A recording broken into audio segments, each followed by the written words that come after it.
প্রিয় কলিজার টুকরা শিক্ষার্থী ভাই বোনেরা, আসসালামু আলাইকুম। আশা করি সবাই ভালো আছেন, সুস্থ আছেন। কে কোথা থেকে যুক্ত হয়েছেন একটু দ্রুত জানিয়ে দেবেন, পাশাপাশি জানাবেন বোর্ড ক্লিয়ার দেখা যাচ্ছে কিনা, সাউন্ড ক্লিয়ার আসছে কিনা। সাতক্ষীরা, এই দাঁড়ান দাঁড়ান, আমার পছন্দের স্টুডেন্ট আরশি, দেখি। উপরে যান, উপরে যান। আরে, এই যে আরশি আলো, দেখতেই দিল না। আরশি আলো কোথায় যে চলে গেল? সাতক্ষীরা, আরশি আলো, সাতক্ষীরা থেকে হিমসাগর আম পাঠাই দিবেন। ওরে আল্লাহ, যশোর থেকে, যশোরের কি জামতলার রসগোল্লা, হাল্লা রে। পটুয়াখালী, পটুয়াখালী গেছিলাম সি বিচে, কি সুন্দর মাছ খাই আসছি, টুনা মাছ।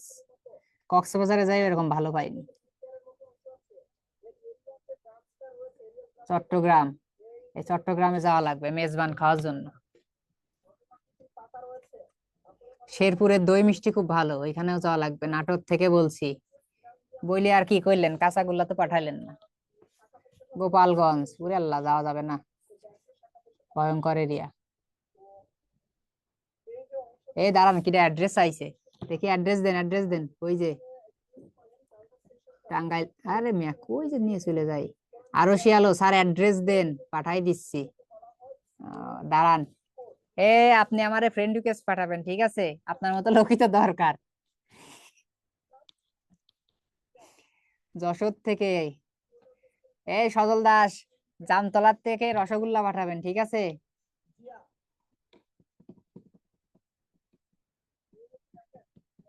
জামতলার রসগোল্লা।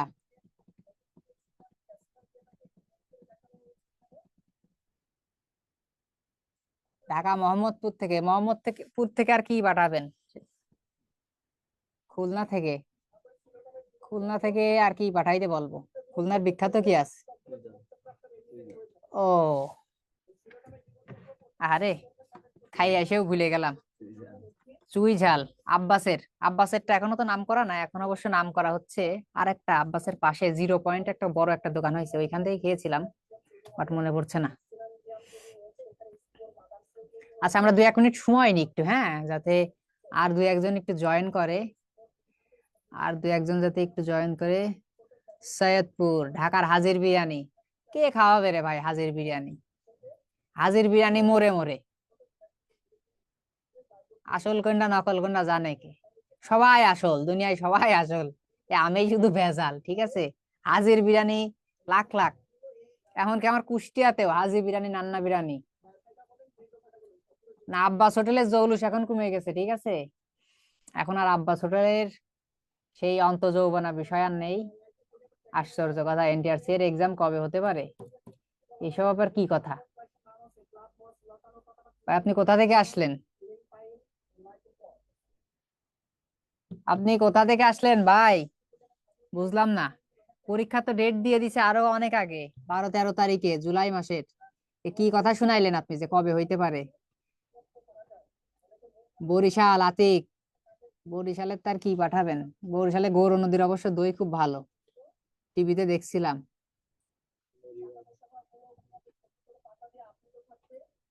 টাঙ্গাইল,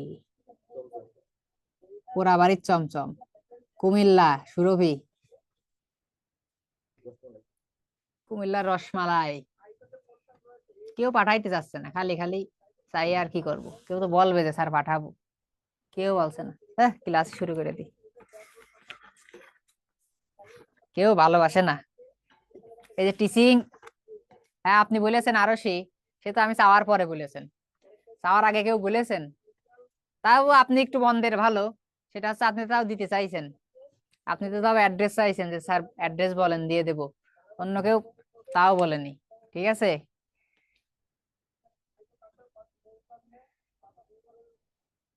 আতিয়া তামরিন, ছানার পায়েস খাওয়াবেন?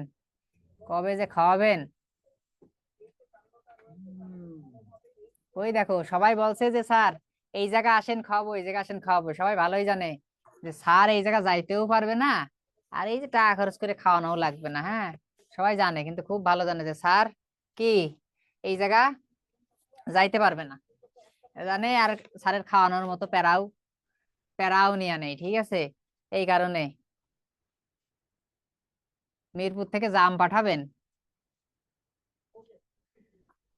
আমিও তো মিরপুরে থাকি, আমিও তো মিরপুরে থাকি।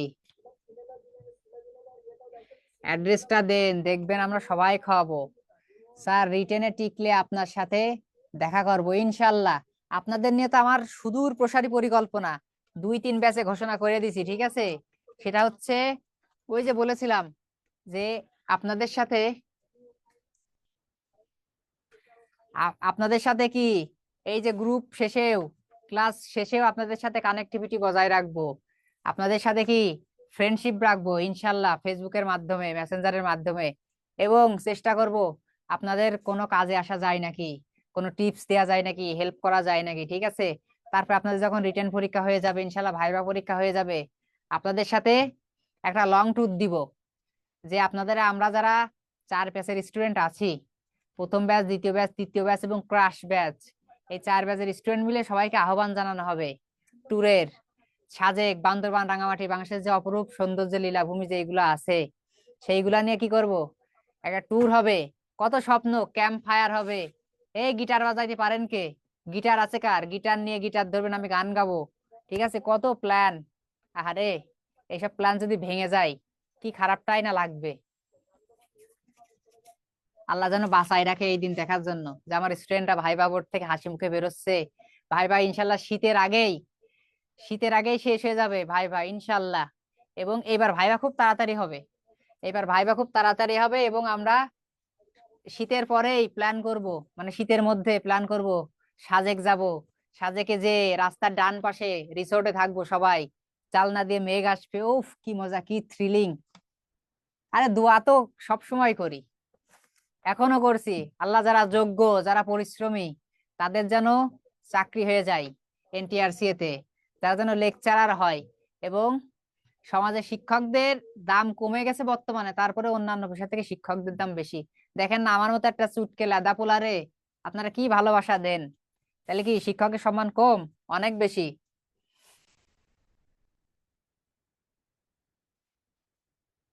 হাই হাই, ও হাই হাই না, ঠিকই আছে। 1 নাম্বার প্রশ্ন থেকে ভয় পেয়ে গেছিলাম, ঠিক আছে। পরে মনে হলো আপনাদের তো একটা পার্ট শেষ। স্যার আপনি থাকলে হবে, আমি থাকলে কি হবে? আরশি ম্যাডাম, সাজেকে উইন্টারে অনেক কোল্ড। আরে মিয়া, কোল্ডের মধ্যেই তো যাইতে হয়। বেস্ট সিজন হচ্ছে কোল্ড, কারণ এই সময় কোনো ঝড় বৃষ্টি থাকে না। এটাই হচ্ছে ট্যুরের সিজন। কি সুযোগ দিতেন, কি যেন সুযোগ চাচ্ছে, দেখি তো একটু উপরে। হায় রে, রোমান্টিকতার ভিতরে এই যে আবার এক্সাম নিয়ে চলে আসছে।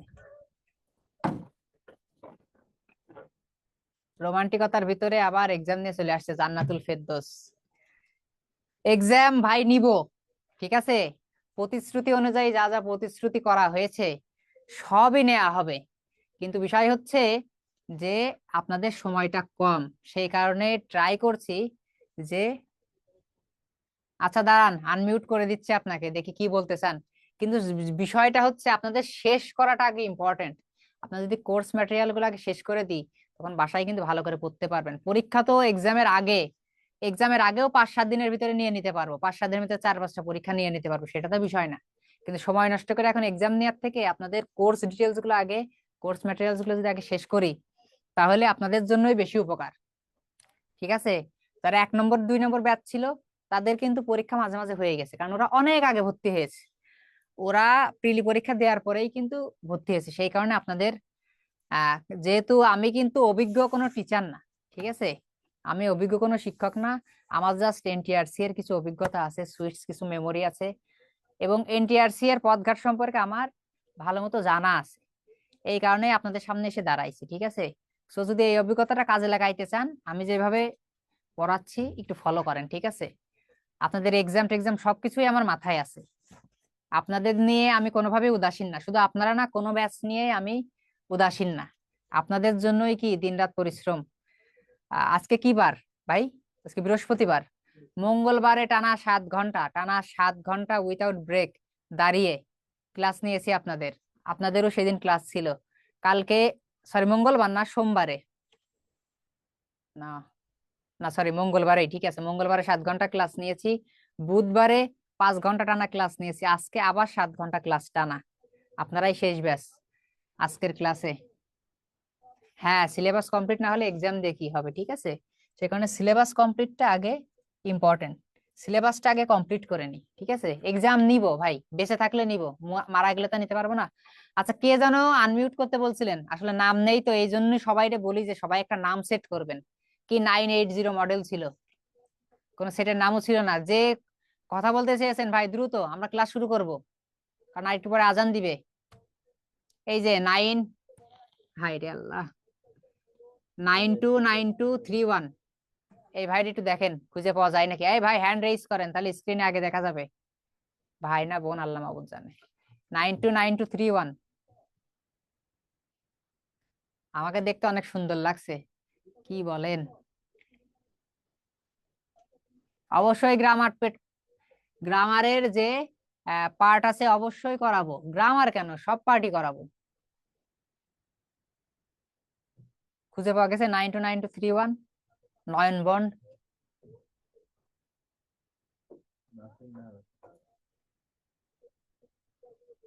নাসরিন নাহার, আপনি কি প্রশ্ন করতে চেয়েছিলেন? স্যার আসসালামু আলাইকুম। জি স্যার। ওয়ালাইকুম। ও, আপনি 929231। স্যার আমি পরে আমার নাম করেছি ও আচ্ছা ওইখানে আচ্ছা, put ঠিক আছে, করেছি। আপনারা ভাই বলে স্যার ফেলছি, একটা ঠিক আছে, কিছু মনে করেন না। সমস্যা নেই। স্যার আমার একটা প্রশ্ন ছিল, আমরা যেমন প্রাইমারিতে পরীক্ষা দিয়েছি ওইখানে তো আমাদের ভাইবা মার্ক আলাদা ছিল, কিন্তু এনটিআরসি তে শুনলাম যে স্যার ভাইবা মার্ক অ্যাড হয় না, এটা কি সত্য? মানে এটা হান্ড্রেড আসলে স্যার। পার্সেন্ট সত্য, ভাইবা মার্ক অ্যাড হয় না, কিন্তু ভাইভাতে ফেল করলে ফেল, আপনার আর রেজাল্ট আসবে না। ও আচ্ছা। স্যার আর এইখানে কি মানে যদি 300 জন রিটেন পাস করে তাহলে কি 300 জন ভাইবা দেয়, নাকি এরকম 500 জন মতো ভাইবা দেয় সেখান থেকে এরকম 200 জন ফেল করে এরকম কিছু? না না, ভাইভাতে সচরাচর ফেল করার কিছু কারণ আছে, এটা লং ডিসকাশন, ঠিক আছে, লং ডিসকাশন, আগে রিটেন পরীক্ষাটা দেন। আমি তো বলছি আপনার সাথে, আমি চেষ্টা করব কানেক্টিভিটি বজায় রাখার, আপনারা না রাখলে তখন তো আমার কিছু করার নাই, ঠিক আছে। আমি একটি গ্রুপ করে আপনাদের সাথে কানেক্টিভিটি বজায় রাখার চেষ্টা করব, যদি স্যার আপনারা মানে অ্যাড হতে চান অ্যাড হবেন। প্রাইমারিতে ভাইবাতে ফেল করছি তো এর জন্য মানে ও ভয় আচ্ছা লাগতেছে। আচ্ছা, না ভয় লাগতেছে, আগে রিটেনটা নিয়ে কাজ করেন। ভাইবার জন্য যদিও এবার কম সময় দিবে, তারপরেও ভাইবা নিয়ে আমরা ডিসকাস করব, রিটেনের পর স্যার পরই ভাইবা টাইপা নিয়ে আমরা আমার সব একটু আলোচনা মানে ওই করব। প্রশ্নটা একটু জানার ছিল যে 300 জন যদি রিটেন পাস করে তাহলে কি 300 জন ভাইবা দেয়, নাকি তার চেয়ে বেশি পাস করায় কিন্তু মানে ভাইবা পাস করে অনেক কম এরকম? স্যার আমি এইটা একটু বলি জানার ছিল আমার। আমি বলি জি স্যার। সাপোজ, আপনারা সাপোজ 100 জন রিটেন দিবেন, ঠিক আছে, 100 জন রিটেন দিবেন, রিটেনে সবাই তো পাস করবে না, রিটেনে সবাই পাস করবে না, যারা পাস করবে সবাই ভাইবা দিবে, যারা পাস করবে সবাই ভাইবা দিবে। ধরলাম যে সাপোজ 80 জন পাস করেছে, এখন 80 জনের সবাই কি ভাইবা দিবে। এখন কেউ যদি ভাইবার দিন উপস্থিত না থাকে, কেউ যদি অসুস্থ হয়, কেউ যদি মারা যায়, সে তো আর ভাইবা দিতে পারবে না, তার সুযোগ নেই পরবর্তীতে ভাইবা দেওয়ার। তাহলে এখান থেকে ধরি আমি ওই রকম লোক 5 জন, তার মানে 75 জন ভাইবা দিল। এখন 75 জন ভাইবা দিলে 75 জন কিন্তু পাস করবে না, 75 জন পাস করবে না। তো এই ফেল করা লোকের সংখ্যা আবার খুব কম হবে, ধরলাম আরো 5 জন, ঠিক আছে, শেষ পর্যন্ত 70 জন থাকলো। এই 70 জনকে কি, 70 জন ফাইনালি সিলেক্টেড, এদের জব এনশিওর করা হবে ইনশাল্লাহ, যদি এরা নিজেরা কোনো পরবর্তীতে আর ভুল না করে। আচ্ছা, ভাইবা নিয়ে এখন কোনো প্রশ্ন না, ভাইবা নিয়ে আর কোনো প্রশ্ন না, আপনারা কথা বললে বুঝতে চান না, বলছি যে ভাইবার জন্য আপনাদের আমি আছি ইনশাল্লাহ, আপনাদের সাথে কথা বলবো সব বিষয়েই, জ্ঞান গরিমা দিব। গুরু কি কয়, গুরু যখন গুরু হিসেবে স্বীকার করেছেন, গুরুর দীক্ষাও দেব, ঠিক আছে, গুরু মন্ত্রও দেব, কোনো সমস্যা নাই।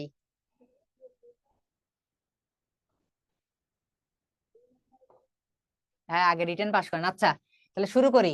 আমাদের কিন্তু সিলেবাসের একটা পার্ট আমরা শেষ করে ফেলছি, তাহলে ক্লাস শেষে যদি কোনো হুজুর থাকেন, এক খতমের একটা দোয়া পড়ে দিয়েন, ঠিক আছে। এক খতম আমাদের শেষ, একটা পার্টের খতম। এবার দ্বিতীয় কি, দ্বিতীয় পার্ট আমরা শুরু করলাম আজকে, কিন্তু দ্বিতীয় পার্ট শুরু। হ্যাঁ জুই, বিসমিল্লাহ। ঠিক আছে, আজকে দ্বিতীয় পার্ট শুরু, ইন্ডিভিজুয়াল অথর। ইন্ডিভিজুয়াল অথর থেকে আমরা একটু প্রশ্ন বেশি পড়বো। ওইখান থেকে পড়ছি 18টা, এখান থেকে পড়বো 18+3, তাহলে কয়টা হলো? মাত্র 3টা বেশি পড়বো, ঠিক আছে? 21টা, 21টা। কারণ এখানে আলোচনার বিষয়বস্তু বেশি, প্রশ্ন বেশি পড়বো, কারণ এখানে আলোচনার বিষয়বস্তু বেশি। সুমাইয়া, আপনি প্রশ্ন করেছেন মডার্ন পিরিয়ড ইম্পর্টেন্ট না, তার মানে আপনি বুঝাতে চাচ্ছেন হিস্ট্রির ভিতর পড়ায়নি। তো এই প্রশ্নটা করবেন যেদিন 13 নম্বর লেকচার শেষ হবে, সেদিন আপনার প্রশ্ন করা লাগবে না, প্রশ্ন করার আগেই উত্তর পেয়ে যাবেন। ঠিক আছে, আমি কমাই দেওয়ার মতো, আমি প্রথমেই বলেছি আমি চুটকা লেদা স্যার একটা, ঠিক আছে? চুটকে পোলাপান যারা দেখবেন যে ওই যে বিশাল বিশাল স্যার, সেই বিশাল বিশাল স্যাররা কমাই দিতে পারে, আমার কমাই দেওয়ার ক্ষমতা নেই। 150-200 প্রশ্ন থেকে এইগুলো বানাইছি, 39টা বানাইছি ভাই, আর পারবো না ভাই। আর ওই রকম জ্ঞান গরিমা আমার নাই। আমি খুবই কি বলে আহ, সামান্য একজন লোক, ওই লেভেলের জ্ঞান গরিমা আমার নাই। থাকলে অনেক ভালো জায়গায় থাকতাম আজকে, থাকলে আজকে অনেক ভালো জায়গায় থাকলাম যদি জ্ঞান গরিমা থাকতো।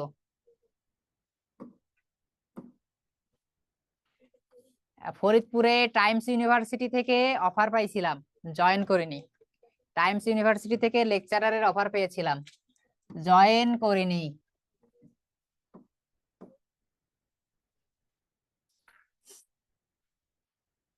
What leadership quality do you find the character of শয়তান? শয়তান। আরো এক্সট্রা কিছু পড়তে হবে? এক্সট্রা কিছু না, এইগুলোই পারছেন না, এক্সট্রা তো দূরের কথা। এইগুলো থেকে একদম কোপায় ভাঁজ করতে করতে যাবেন, ঠিক আছে? কোনো সমস্যা নেই। এক পাশ থেকে ধরবেন, পেন্টারে কি বানাবেন? অস্ত্র। পেন্টারে অস্ত্র বানাবেন, আর খাতায় শুধু কি একদম আপনার কি মার্ক থাকবে, শুধু মার্ক। পরীক্ষা যেদিন দিতে যাবেন বস্তার সাথে করে যাবেন, একটা পাটের বস্তা।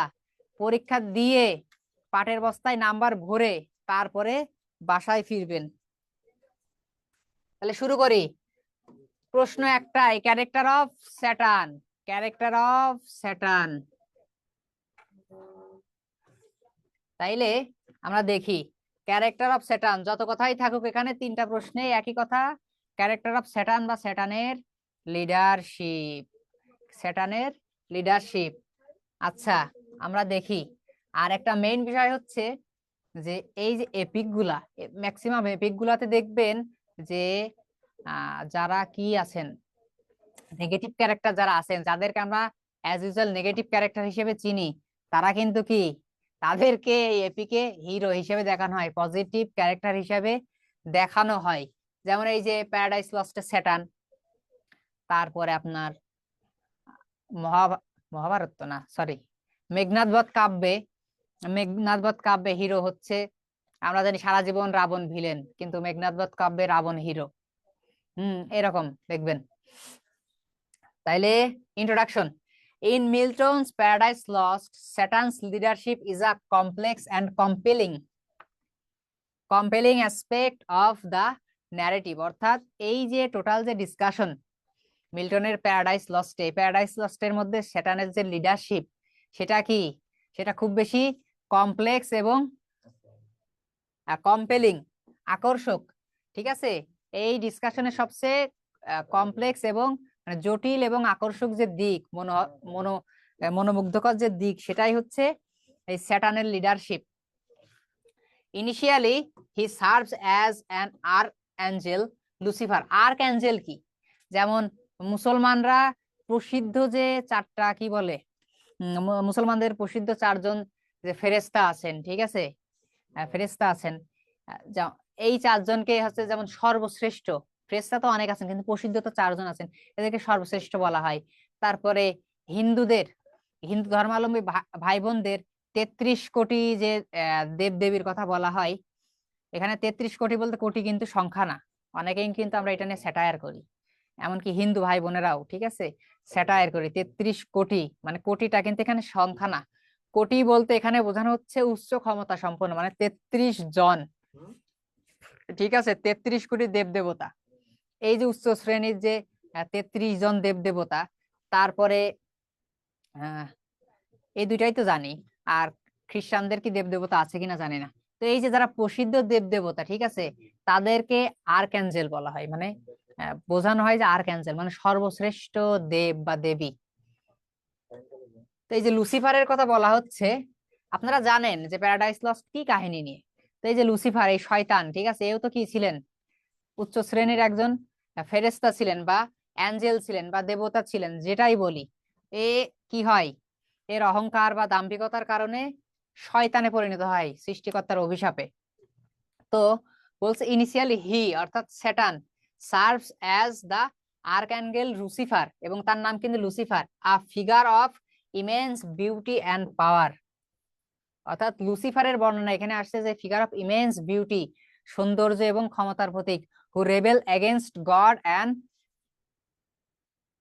হয়ে গেল, who rebels against God and is subsequently expelled from heaven, যে কি করেছিল, সৃষ্টিকর্তার সাথে রিবেলে যুক্ত হয়েছিল, ঠিক আছে, তার বিরুদ্ধে রিবেল বিদ্রোহ করেছিল এবং তাকে একদম লাথি দিয়ে নেটওয়ার্কের বাইরে ফেলাই দিছে, বুঝছেন, কি করছে, নেটওয়ার্কের বাইরে ফেলাই দিছে,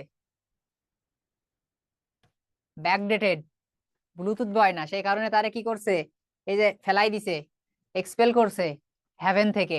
তারপরে দেখি অ্যাজ দা ফলেন অ্যাঞ্জেল, তো এ কি করছে, এর যে লাথি দিয়ে নেটওয়ার্কের বাইরে ফেলাই দিছে, এর যে একটু ভদ্র সভ্য হবে, এ আরো বিগড়ে গেছে, ঠিক আছে, এ আরো বিগড়ে গেছে, গান টু ডগ, একদম গোল্লাই গেছে। As the fallen angel Satan becomes the leader of rebel angels, তো এইরকম যারা রিবেল অ্যাঞ্জেল আছে, এই স্যাটান কি হয়েছে, এদের লিডারে পরিণত হয়েছে, ঠিক আছে। এদের মিশন কি, এদের মিশন হচ্ছে স্রষ্টা যে সৃষ্টি আছে, ইভেন স্রষ্টাকেও কি করা, স্রষ্টার যে সৃষ্টি এবং স্রষ্টাকে সবসময় দৌড়ের উপরে রাখা, এই যে শয়তানের যে পরিকল্পনা, guiding them in their war against God and ultimately leading them to hell. তাহলে শয়তান যে কি বলে, কাজের সময় যদি জিনিস না মনে পড়ে, হ্যাভেন হ্যাভেন হ্যাভেন, ঠিক আছে, হ্যাভেন থেকে যে শয়তানকে বহিষ্কৃত করা হলো, এর ফলে শয়তানের মনে আরো বেশি, আচ্ছা আমি স্যাটানকে শয়তান বলছি, ঠিক আছে, হয়তো বুঝতে পারছেন। তো এই শয়তানের মনে আরো বেশি কি হলো, আরো বেশি মানে দাম্ভিকতা সৃষ্টি হলো, যে সৃষ্টিকর্তা শেষ, আমি দেখেই ছাড়বো, এ বেটারে আমি কি, এ বেটারে আমি হারাইই ছাড়বো। এবং সে এইরকম যারা রিবেলিয়াস যারা ছিল, যেসব অ্যাঞ্জেল, ছোটখাটো যেসব পুচকে পাচকে অ্যাঞ্জেল ছিল, এরা এদেরকে কি করলো, মানে প্রলোভনে লোভ দেখায় ডেকে আনলো যে আইসো আমার কাছে, আমি তোমাদের মুক্তি দেব, আমি তোমাদের কি মানব ত্রাতা হব, ঠিক আছে।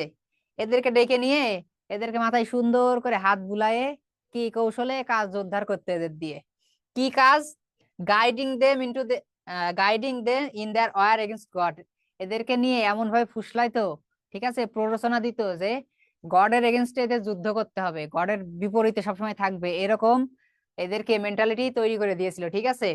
এবং কি করতো, এই যে এদেরকে এই যে কান ভাঙানি দিত, ঠিক আছে, কান ভাঙানি দিয়ে নিজে তো এই যে নরকের পথ ধরেছে, এদেরকেও কি নরকের পথ দেখাইতো, ultimately leading them to the hell, এবং এদেরকেও কি সে ওর সাথে করে নরকে নেয়ার পরিকল্পনা করেছে, ঠিক আছে, যে মরবে মরবে, নিজেও মরবে, অন্যদের নিয়েও মরবে।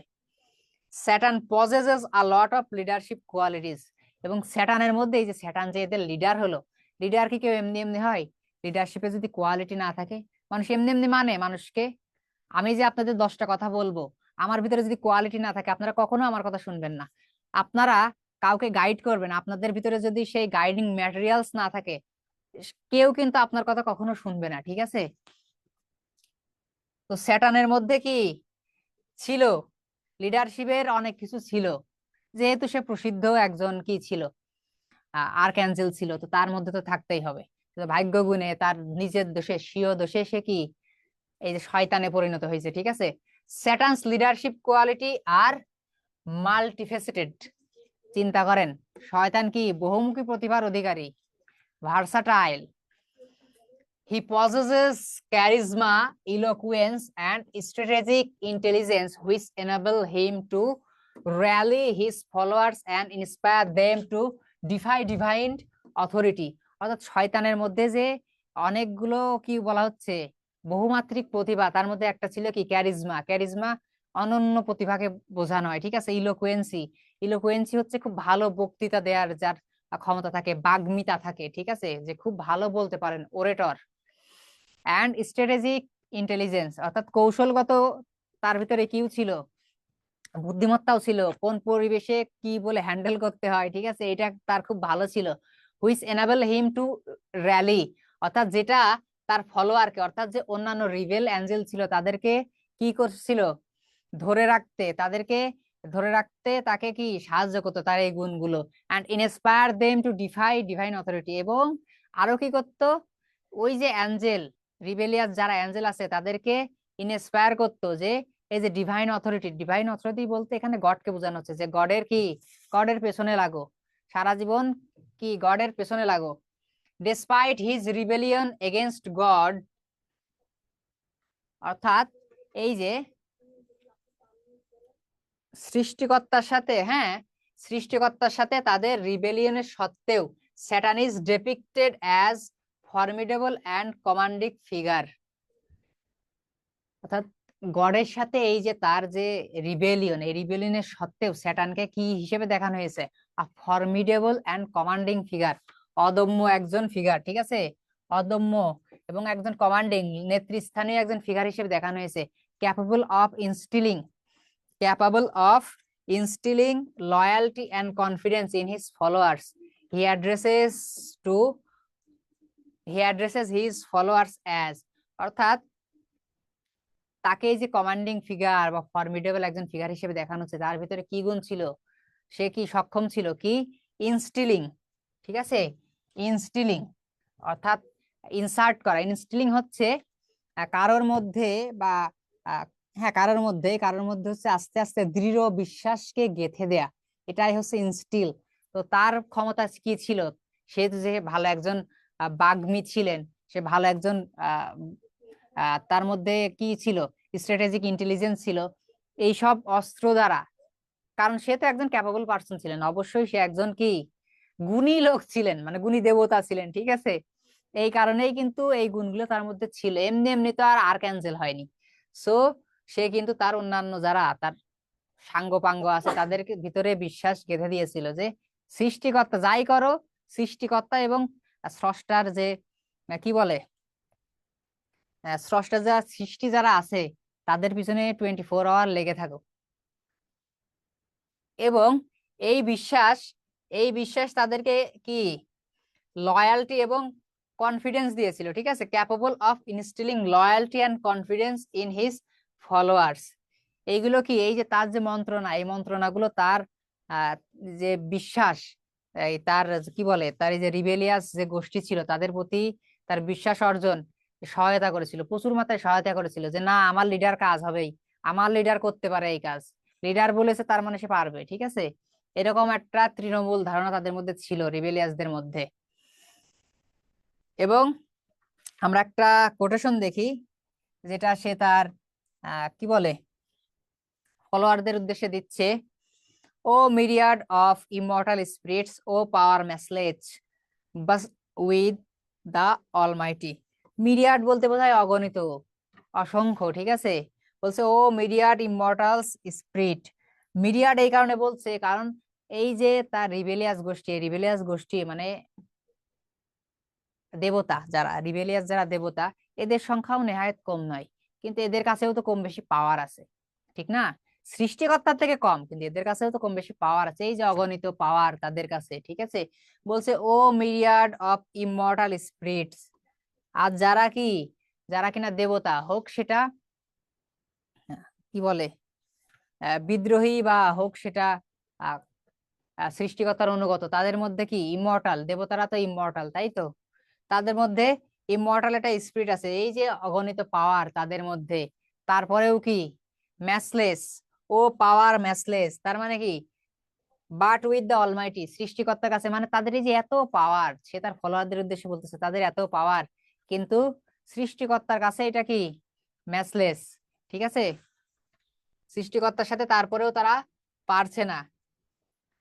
One of Satan's key leadership is his ability to manipulate others through cunningness and deception.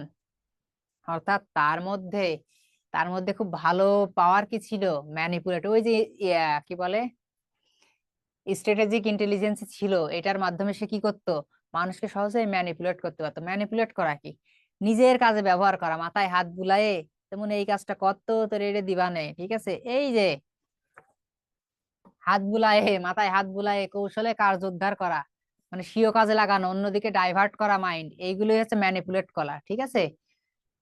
Others through কানিংনেস and deception, কিসের মাধ্যমে, কানিংনেস আর ডিসিপশন, ঠিক আছে, এই যে চুরাই বুদ্ধির মাধ্যমে মানুষকে ঠকায়, মানুষকে না, এই যে অন্যান্য যারা তার ফলোয়ার ছিল তাদেরকে ঠকায় কি করতো, যে এই কাজটা কর বাবা। হি ইজ আ মাস্টারফুল রেটোরিশিয়ান, রেটোরিশিয়ান হচ্ছে যে খুব মানে ভালো বক্তৃতা দানে যার পারদর্শিতা আছে, রেটোরিশিয়ান। ক্যাপেবল অফ ইউজিং পারসুয়েসিভ ল্যাঙ্গুয়েজ, পারসুয়েসিভ হচ্ছে প্ররোচনামূলক যেসব ল্যাঙ্গুয়েজ, সেটা মানুষকে লোভ দেখাইতে পারে, বিশ্বাস করাইতে পারে, ঠিক আছে। টু অ্যাডভান্স ইস এজেন্ডা, অর্থাৎ সে কি ছিল, সে একজন ভালো বক্তা ছিল, এবং এই কারণে সে খুব ভালো প্ররোচনামূলক মানে আশ্বাস দিতে পারতো যে তোর আমি এটা করে দিব, তোর দ্বারা এটা আমি করাইতে পারবো, ঠিক আছে, তোর দ্বারা হবে, হ্যান ত্যান বলে চালাই দিত। টু অ্যাডভান্স ইস এজেন্ডা, অর্থাৎ তার যে কার্য উদ্ধারের জন্য সে যে কোনো ভাবেই ফুসলায়ে ফাসলায়ে মানে এই অন্যান্য রিবেলিয়াস দেরকে ইউজ করতো, and sway the opinions of those around him, এবং sway the opinions of those around him, এই দোজ বলতে বোঝানো হচ্ছে তার যে রিবেলিয়াস যারা গোষ্ঠী আছে তাদেরকে কি সুয়ে দেয়ার অপিনিয়ন, তাদের যে কি বলে তাদেরও যে সিদ্ধান্ত, অনেকে থাকে না যে সবাই কি লিডারকে মানে, লিডার বলে না যে লিডার এটা করলে মনে হয় ভালো হতো, কিন্তু খাটবে তো তার কথাই, ওই শয়তানের কথাই, শয়তান যা বলবে। তো এই যে অন্যান্য যারা অন্য মতাবলম্বী যারা ছিল তাদেরকেও কি করতো, তাদের অপিনিয়ন কেউ কি প্রভাবিত করতো, ঠিক আছে, ম্যানিপুলেট করে দিত। Through out the poem Satan employs various rhetorical devices to justify his rebellion and undermine the righteousness of God's rule.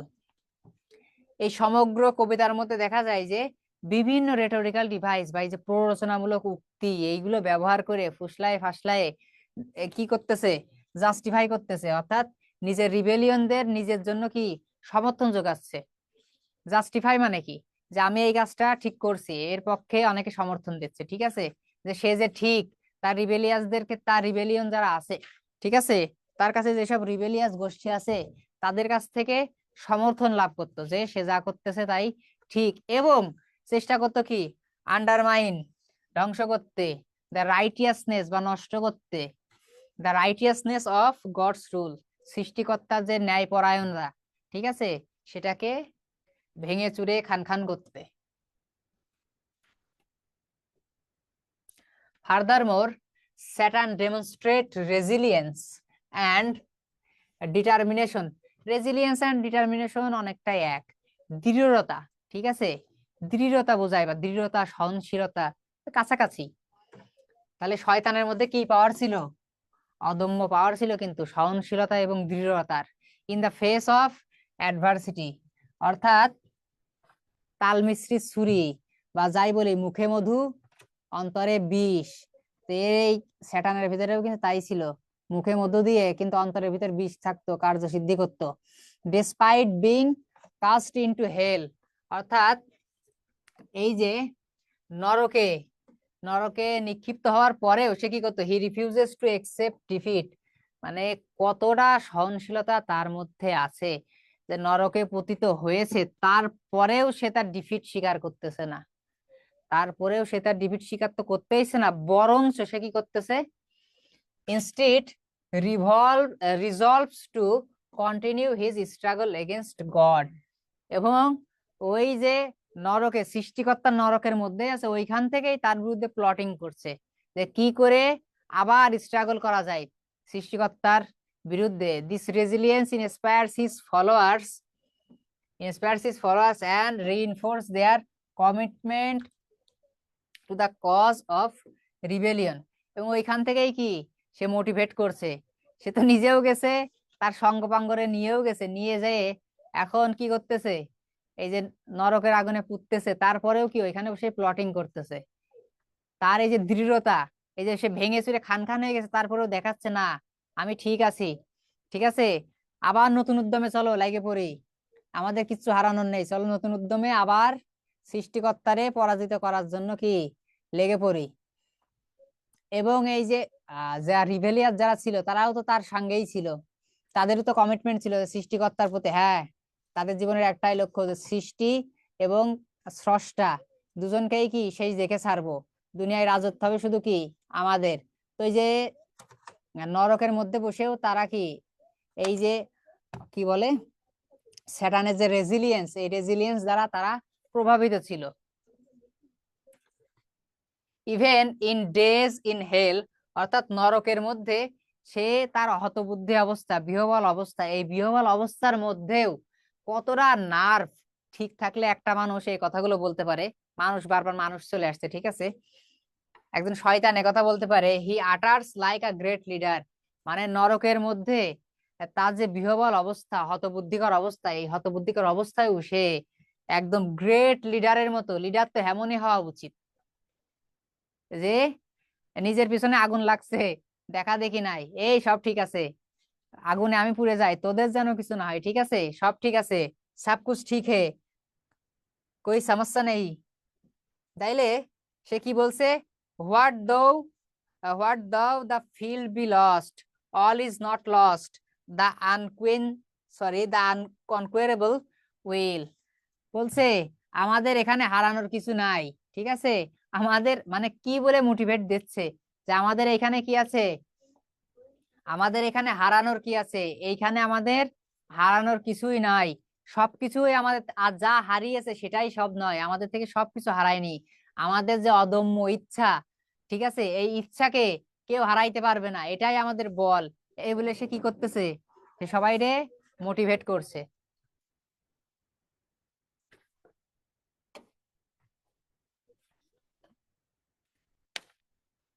তারপরে কি আছে, however Satan's leadership is also characterized by arrogance and moral bankruptcy, সে যত বড়ই leader হোক না কেন, সে যত বড়ই লিডার হোক না কেন, তার ভিতরে কি ছিল, তার চরিত্রায়ন যে দেখানো হয়েছে, চরিত্রায়নের ভিতরে কি অবশ্যই অধ্যত্ত যে ব্যাপারগুলো আছে এবং নৈতিক অবক্ষয়তার বিষয়ও কি দেখানো হয়েছে। সে অবশ্যই নিঃসন্দেহে কি ছিল, ঔদ্ধত্য ছিল, তার এই যে রেজিলিয়েন্স, এখানে কি বলে তার যে রেজিলিয়েন্স এবং ডিটারমিনেশন, এটা অবশ্যই প্রশংসার দাবিদার, এটা অবশ্যই প্রশংসার দাবিদার, কিন্তু তার সাথে এটাও চিন্তা করতে হবে সে মহান স্রষ্টার বিরুদ্ধে কি করেছে, রিবেল রিবেল করেছে, বিদ্রোহ করেছে, এটা কিন্তু কি তার যে ঔদ্ধত্যতা, ঔদ্ধত্য ছাড়া কিছুই না, এবং তার নৈতিক অবক্ষয়তার একটা প্রমাণ, কারণ সৃষ্টিকর্তার বিরুদ্ধে সে তো অলমাইটি, সে অলমাইটি এই যে মশা হয়ে হাতির সাথে লাগতে গেছে, বিষয়টা এরকম, ঠিক ঠিক আছে, যে সৃষ্টিকর্তা কিন্তু চাইলেই পারতো যে তাকে নিমেষেই ধ্বংস করতে, কিন্তু সৃষ্টিকর্তা কতটা দয়ালু তার উপরে, তার যে প্রিভিয়াস যে অ্যাক্টিভিটিসে সন্তুষ্ট থেকে তাকে কিন্তু অনেক ক্ষমতা দেওয়া হয়েছে, যে তুমি 24 আওয়ার স্রষ্টার যে সৃষ্টি তার সাথে থাকতে পারবা, রক্তে মিশতে পারবা, তাই তো, শিরায় শিরায় মেশার তোমার ক্ষমতা আছে, প্ররোচনা দিতে পারবা, সবকিছুই কিন্তু স্যাটার্নরা কি দেয়া হয়েছে, পাওয়ার দেয়া হয়েছে, ঠিক আছে। তো তারপরেও তার পজিটিভ, এগুলো তার লিডারশিপ দেখানোর কারণে আমরা পজিটিভিটি দেখিয়েছি, কিন্তু মূলত তার ক্যারেক্টারের মধ্যে কি আছে, অ্যারোগ্যান্স আছে, ঠিক আছে। যখন তাকে নরকে নিক্ষেপ করা হয়েছে তখনও তো সে কি, তখনও তো তার ঔদ্ধত্যতা বিদ্যমান, তখনও কিন্তু সে সৃষ্টিকর্তার কাছে ক্ষমা প্রার্থনা করেনি, তখনও ইভেন যে জায়গায় আছে সেটাও তো সৃষ্টিকর্তারই জায়গা, ওই জায়গার মধ্যে বসেই সে কি সৃষ্টিকর্তার বিরুদ্ধে প্লটিং করছে, ঠিক আছে।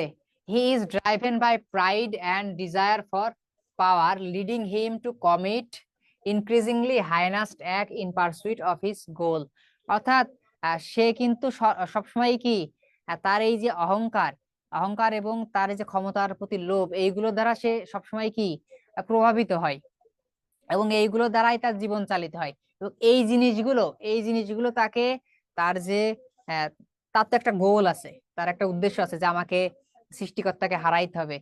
এই যে সে সবসময় অহংকারে ভোগে, তার যে অনন্য ইচ্ছা সৃষ্টিকর্তাকে হারানোর, এই তার ইচ্ছা এই তার ইচ্ছাই কিন্তু তাকে বিভিন্ন রকম ঘৃণ্য কাজকর্ম করার জন্য তাকে কি করে, সাহায্য করে, তাকে অনুপ্রেরণা দেয়। His leadership ultimately proves to be self destructive, অর্থাৎ সে যত বড়ই লিডারশিপ হোক না, তার মধ্যে যত বড়ই লিডারশিপ কোয়ালিটি থাক না কেন, এইগুলো কিন্তু আলটিমেটলি তার জন্য কি আনেনি, সুখ বয়ে আনে, তার জন্য কি ডিস্ট্রাকশন এনেছে। As his arrogance blinds him to the consequence of his actions and ultimately leads to his downfall। তাহলে বলা হচ্ছে অ্যাজ হিজ অ্যারোগ্যান্স ব্লাইন্ডস হিম, যেহেতু সে খুব বেশি কি ছিল, অহংকারী ছিল, তাই তো, এবং তার অহংকার, অনেকের হয় না যে টাকার টাকার গরমে অন্ধ হয়ে যায়, ঠিক আছে। তো এই যে এখানে আমরা ভাই নামাজের সময় দেয়া হবে, এমন একটা দিন দেখছেন যে আপনাদের নামাজের সময় দেয়া হয়নি? নামাজের সময় অবশ্যই দেয়া হবে। এখন তো আজানও দেরিতে, ঢাকায় তো সব থেকে আগে আজান হয়, ঠিক না? এখন তো আজানও দেরিতে, তো নামাজের সময় দেয়া হবে, এগুলো নিয়ে কথা বলার কোনো নাই, প্রয়োজন নাই। তাহলে কি হচ্ছে, দেখছি যে অ্যাজ হিজ অ্যারোগ্যান্স ব্লাইন্ড, সে যেহেতু দাম্ভিক ছিল, তার দাম্ভিকতা কিন্তু তাকে ব্লাইন্ড করেছিল, ঠিক আছে, তার দোষের প্রতি, ঠিক আছে, তার দোষের প্রতি সে কি অন্ধ ছিল, সে তার দোষ গুণ কোনোভাবে দেখতো না, ইগনোর করতো। To the consequences of his actions ultimately leads to his downfall, এবং তার এই যে হাইনাস অ্যাক্ট গুলা, এই অ্যাক্টের কারণে তাকে, তার এর ফলশ্রুতিতে তাকে কি আলটিমেটলি সে নরকে কি হয়, পতিত হয়। বুঝতে পারছেন?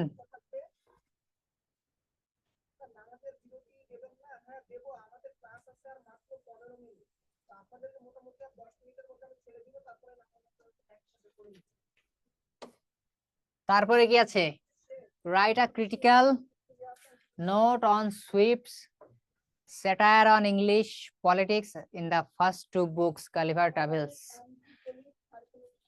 আচ্ছা, এই প্রশ্ন দিয়ে এখানে বলা হয়েছে কি, ইংলিশ পলিটিক্স সম্পর্কে স্যাটায়ার, অর্থাৎ পলিটিক্যাল স্যাটায়ার, খুব সহজ কথায় যদি বলা হয় যে পলিটিক্যাল স্যাটায়ার, যদি পলিটিক্যাল স্যাটায়ারও আসে একই প্রশ্ন দিয়ে, ঠিক আছে, বলা হয়েছে স্যাটায়ার অন ইংলিশ পলিটিক্স।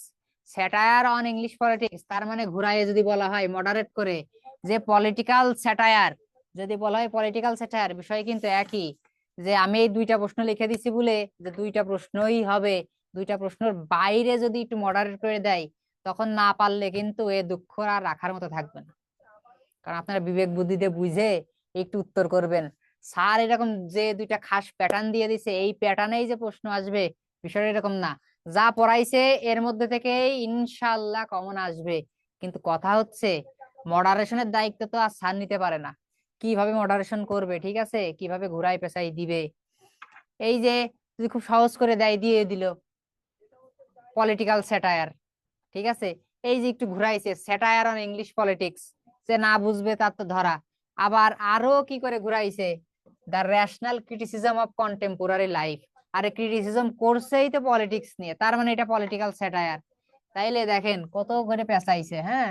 তাইলে এগুলো তো বুঝতে হবে, বুঝে বুঝে কিন্তু উত্তর করতে হবে, না হলে কিন্তু এই যে সাজেশনে এই যে আমি যা পড়াচ্ছি কাজ হবে না, ঠিক আছে, তখন বলবেন যে স্যার বলছিলেন যা পড়াবেন আসবে, এখন তো আসলো না। কিন্তু আসছে ঠিকই, আপনি বুঝতে পারেননি। যখন বুঝতে পারছেন আমার সাথে আলোচনা করে, দেখা যাচ্ছে পরীক্ষার পরে সন্ধ্যায় একটা মিটিং করছি, ঠিক আছে, আপনাদের সামনে মিট করছি, তখন দেখা যাচ্ছে একটা লাইভ করছি, তখন দেখা যাচ্ছে, তখন বুঝে তো আর লাভ নাই, তখন স্যার বুঝাই দিচ্ছে যে এই প্রশ্ন এটা ছিল এটা ছিল, তখন বুঝে তো আর লাভ নাই। সেই জন্য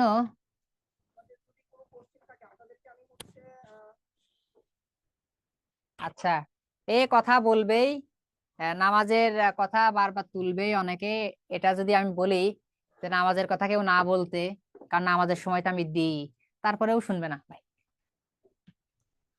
আচ্ছা, দেরি হলে কোনো সমস্যা নেই, নামাজের পরে দিয়েন ভাই, শরীফ ভাই। তাইলে সমস্যা নেই, নামাজের কথা বললে সমস্যা নেই, ভালো কথাই তো, কিন্তু নামাজের সময় তো আমি দিই। এই যে আমি এখনো শুনতে পাচ্ছি আজান কেবল দিচ্ছে, হ্যাঁ, আজান কেবল দিচ্ছে, আজানটা শেষ হোক, আমরা দুই একটা প্যারা একটু দেখে নিই। হ্যাঁ, দুই একটা পড়া একটু দেখে নি। তাইলে দেখি একটু। হ্যাঁ, Jonathan Swift's Gulliver Travels is a brilliant criticism of contemporary life and society. আপনারা এই ক্লাস করতে করতে এতদিন তো কন্টেম্পোরারি লাইফ বুঝেই গেছেন। এতবার এতবার যে ক্লাস নাই, আরে ক্লাস নাই যখন, দাঁড়ান, এরা যদি আমারে ভালোবাসে, তাহলে এদের সাথে অনেক গল্প করবো, আর যদি ভালো না বাসে তাহলে তাড়াতাড়ি শেষ করে দেবো। গল্প করব, গল্প তাহলে ক্লাসের শেষে। আমার প্রথম 2 পেজের স্টুডেন্টরা তো আমার খুব ভালোবাসে। তাইলে এই যে কি বলে, জোনাথন সুইফটের এই যে কি বলে গালিভার ট্রাভেলস, এটা কিন্তু কি কন্টেম্পোরারি লাইফ, অর্থাৎ আমরা প্রায় প্রশ্নেই কিন্তু কন্টেম্পোরারি লাইফটা পড়ছি, ঠিক আছে, মানে সমসাময়িক ওই যে সময় ছিল, সমাজ ব্যবস্থা ছিল, এটা বোঝাই। কন্টেম্পোরারি লাইফ এবং সোসাইটি সম্পর্কে একটা খুব সুন্দর একটা ক্রিটিসিজম। আর ক্রিটিসিজম মানেই কি? ক্রিটিসিজম মানেই বাস দেয়া, ওই সময় যত ল্যাকিংস ছিল, যত নেগেটিভ সাইড ছিল, সেই সব সাইড সম্পর্কে তুলে ধরা। Swift was highly dissatisfied with the things and beings around him. ওই সময়কার মানুষ এবং ওই সময়কার ঘটে যাওয়া ঘটনা নিয়ে সুইফট খুবই ডিসস্যাটিসফাইড ছিলেন।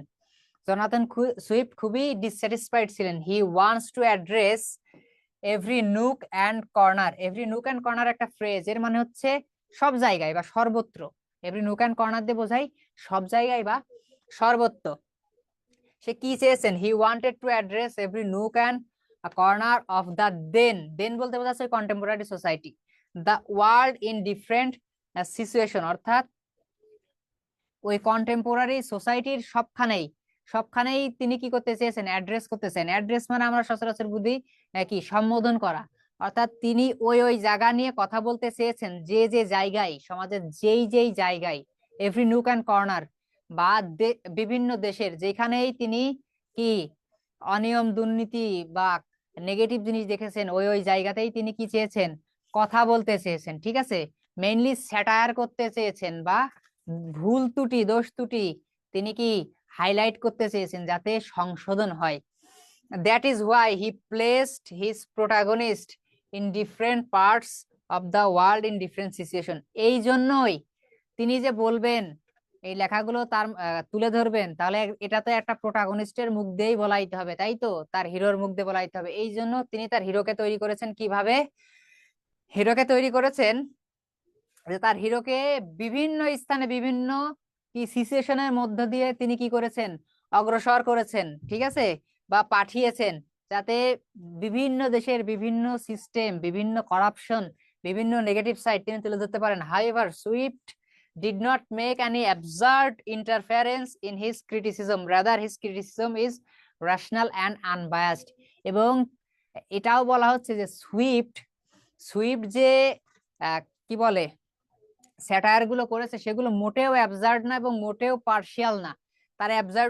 তার যে ক্রিটিসিজম গুলো, সেই ক্রিটিসিজম গুলো কি মানে একদম যৌক্তিক, কারণ সমাজে সেই সময় কিন্তু ওইগুলা বিদ্যমান ছিল। বলছে rather his criticism is rational and unbiased, পক্ষপাতহীন। যুক্তি তো ছিলই তার ওই যে ক্রিটিসিজমের মধ্যে, এবং এগুলো ছিল পক্ষপাতহীন। কারণ এই কথাটা উঠছে কারণ সুইফট নিজেও রাজনীতির সাথে জড়িত ছিলেন। তো একটা রাজনৈতিক পার্টি তো সবসময় কি আরেকটা রাজনৈতিক পার্টি সম্পর্কে, অন্যান্য সরকার সম্পর্কে কি করেন? খারাপ কথা তো বলেনি, এটা তো স্বাভাবিক, কিন্তু সুইফট এটা করেননি, সেটা বোঝানো হচ্ছে। আচ্ছা, এই প্যারাটা পরে আমরা নামাজের বিরতি দিব ইনশাল্লাহ। Gulliver Travels by Jonathan Swift is indeed a political satire that uses a fantastic travel of Lemuel Gulliver, protagonist, to critique various aspects of society and politics। অর্থাৎ এই যে কি বলে গালিভার ট্রাভেলস, জনাথন সুইফটের যে গালিভার ট্রাভেলস, এটা কিন্তু মূলত একটা পলিটিক্যাল স্যাটায়ার। বেসিক্যালি সমাজে অল্প অল্প করে সবকিছুর কথাই বলা আছে, কিন্তু পলিটিক্স এর কথাটাই বেশি বলা হয়েছে। সেখানে পলিটিক্যাল স্যাটায়ার প্রশ্নটা খুব বেশি দেখা যায়। Political satire that uses fantastic travel, অর্থাৎ যেটা কি এই যে ল্যামুয়েল গ্যালিভার, এই গ্যালিভারের কি দেখানো হয়েছে? ট্রাভেলের মাধ্যমে দেখানো হয়েছে। To critic various aspect of society and politics. এই যে ল্যামুয়েল গ্যালিভারের যে জার্নি, যে চারটা পার্টে চারটা জার্নি দেখানো হয়েছে, চারটা জার্নির মাধ্যমেই কিন্তু বিভিন্ন অ্যাসপেক্ট, কারণ চারটা জার্নি কিন্তু চারটা ভিন্ন ভিন্ন জায়গা নিয়ে, হ্যাঁ। আর চারটা ভিন্ন ভিন্ন জায়গা মানে কি ভিন্ন ভিন্ন অ্যাসপেক্ট, ভিন্ন ভিন্ন অ্যাসপেক্টকে ক্রিটিসাইজ করা, সমাজের ভিন্ন ভিন্ন অ্যাসপেক্ট ক্রিটিসাইজ করার জন্য সে চারটা সেটিং ইউজ করেছেন। এই যে লিলিপুটিয়ান, তারপরে হচ্ছে ব্রুডিং নার্গ, তারপরে হুইন হোম, আর একটা মনে পড়ছে না এই মুহূর্তে, ব্রেনে চাপ দিলে মনে পড়বে কিন্তু এত সময় নাই ব্রেনে চাপ দেওয়ার। In the first two books he visits the lands of Lilliput and Brobdingnag is representing different political and social structure. অর্থাৎ প্রথম দুইটা বই নিয়ে আমাদের কিন্তু আলোচনাও করতে বলা হয়েছে, প্রথম দুইটা বই নিয়ে। তো প্রথম দুইটা বইয়ে আলোচনার মধ্যে আমরা দেখি যে গালিভার কোথায় ভিজিট করে, লিলিপুটদের দেশে এবং ব্রুডিং ন্যাকদের দেশে। এই প্রত্যেকটা এই দুইটার মধ্যেই, হ্যাঁ লাপুতা, লাপুতা, এই প্রত্যেকটা দেশেই সে কি করে different political and social structure খুঁজে পাই। কিসের জন্য?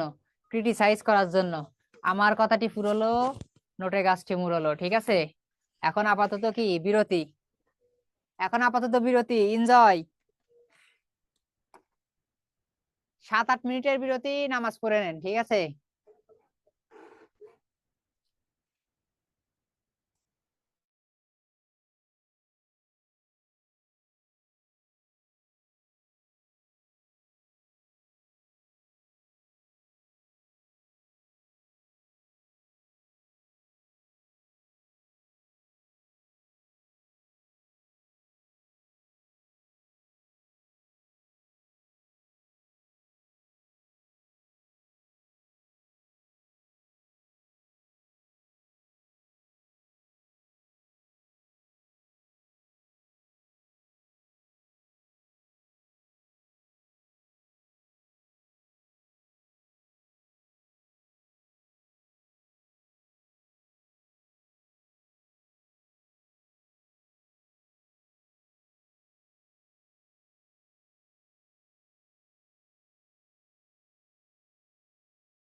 টাইম ম্যানেজমেন্ট নিয়ে আপনাদের কোনো ক্লাস হয়নি?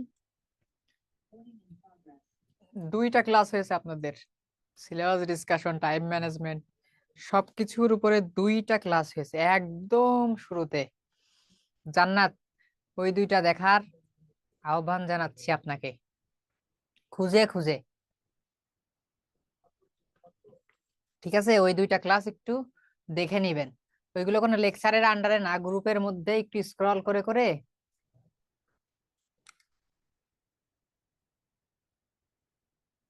একটু স্ক্রল করে করে দেখে নেবেন যে নিচেই কোথায় আছে গ্রুপের মধ্যে। দুইটা ক্লাস দেয়া আছে, একটা পুরাপুরি সিলেবাস ডিসকাশনের উপরে, আর একটা হচ্ছে সিলেবাস ডিসকাশনের পরে কি আছে ওটা, এক্সাম হলে টাইম ম্যানেজমেন্ট, তারপরে হচ্ছে মার্ক ডিস্ট্রিবিউশন, টার্গেট মার্ক, যে আমরা কত মার্ক টার্গেট করে, আমরা তো প্রস্তুতি তো নিব 100 মার্কস, সেটি খাতায় লিখবো তো 100 মার্কস, কিন্তু আমাদের পেতে হবে কত, টার্গেট মার্কস কত, সেগুলো নিয়েও কি আমরা আলোচনা করেছি ওইখানে।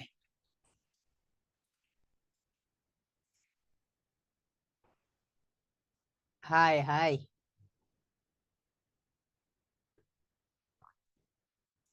মাহফুজা মিম, আপনি একটু সামনে আসেন তো দেখি, আপনার একটু দেখি, পিডিএফ নিয়ে যে বলছেন, একটু সামনে আসেন দেখি, কথা বলি। আজরিন, আসসালামু আলাইকুম। ওয়ালাইকুম আসসালাম। স্যার, আমাদের তো হচ্ছে আপনাদের ভিডিও গুলাতে দেখছিলাম যে পয়েন্ট আকারে যদি দেই তাহলে মার্ক ভালো পাওয়া যায়। এখন আপনার তো বেশিরভাগ প্রশ্নগুলাতেই পয়েন্ট আকারে দেওয়া, কিছু কিছুতে হচ্ছে পয়েন্ট ছাড়া দেওয়া। এখন আমরা কি পয়েন্ট ছাড়াই লিখবো সেগুলা? এগুলো কি পয়েন্ট আপনারা বানাতে পারবেন? চেষ্টা করলে তো পারবো হয়তো। চেষ্টা করলে পারবেন, দেন ইটস ফাইন। চেষ্টা করলে যদি পারেন তাহলে সাথে পয়েন্ট অ্যাড করে নেবেন, এটা তো ভালো। আচ্ছা স্যার। এটা তো ভালো। আর যদি মনে হয় যে পয়েন্ট অ্যাড করতে পারছি না, তাহলে অবশ্যই দিবেন না, এভাবেই পয়েন্ট অ্যাড করা ভালো হবে নাকি পয়েন্ট ছাড়া ভালো, কোনটা ভালো অবশ্যই হবে? পয়েন্ট দেয়া প্রশ্নে নাম্বার ভালো আসবে, কিন্তু এগুলাতে পয়েন্ট আমি দিতে পারিনি, ঠিক আছে? আমি জি দিতে স্যার। পারিনি, এখন আমি পারিনি বলে যে আপনারা পারবেন না বিষয়টা এরকম না। আমি আচ্ছা ভেবেছি যে স্যার। কোনো পয়েন্ট দিতে পারিনি, ঠিক আছে? তো আপনারা এই প্রশ্নে যদি আহ দিতে পারেন পয়েন্ট, নিজের আইডিয়া থেকে দিবেন, কোনো সমস্যা নেই। Okay sir. আসসালামু আলাইকুম। ওয়ালাইকুম আসসালাম। কি জানো, নামটা ভুলে গেলাম। মিম, আপনি সামনে আসছিলেন, দেখা দিয়ে আবার চলে গেলেন, বুঝলাম না। কি ভাই ইয়াসমিন, কি বলবেন বলেন।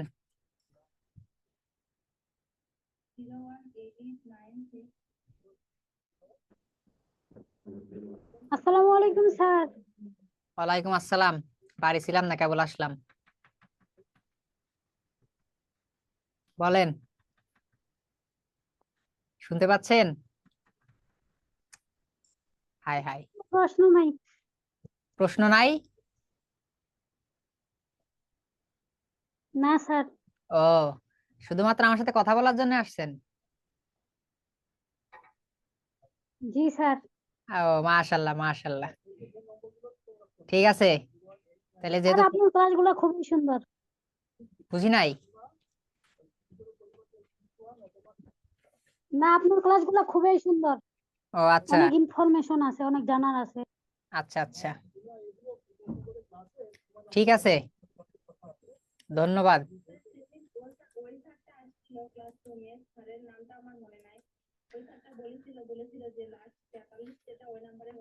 আচ্ছা, আমি পুরো নামটা আমার মনে নাই, তবে এই যে 3 নম্বর ব্যাচে, 3 নম্বর ব্যাচে একদম আর্লি ভর্তি হয়েছিলেন, যখন মাত্র 40-50 জন ছিল, তখন আতাউর ভাই ছিলেন, তারপরে মিম নামে একজন আপু ছিলেন, যে ওই 30-40 জনের ভিতরে ভর্তি হয়েছেন, লাইভ ক্লাস করেছিলেন। আমার প্রথম 2টা ক্লাস এই যে কিসের উপরে, কি বলে, সিলেবাসের উপরে, তারপরে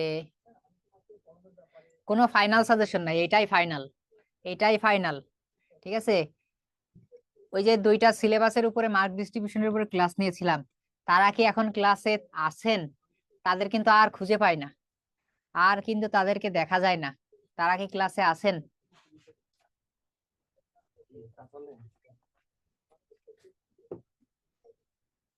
স্যারের উপরেই তো বেঁচে আছি। স্যার আমি আছি, হীরা। আপনি কি প্রথম থেকে অ্যাডমিট ছিলেন, হীরা?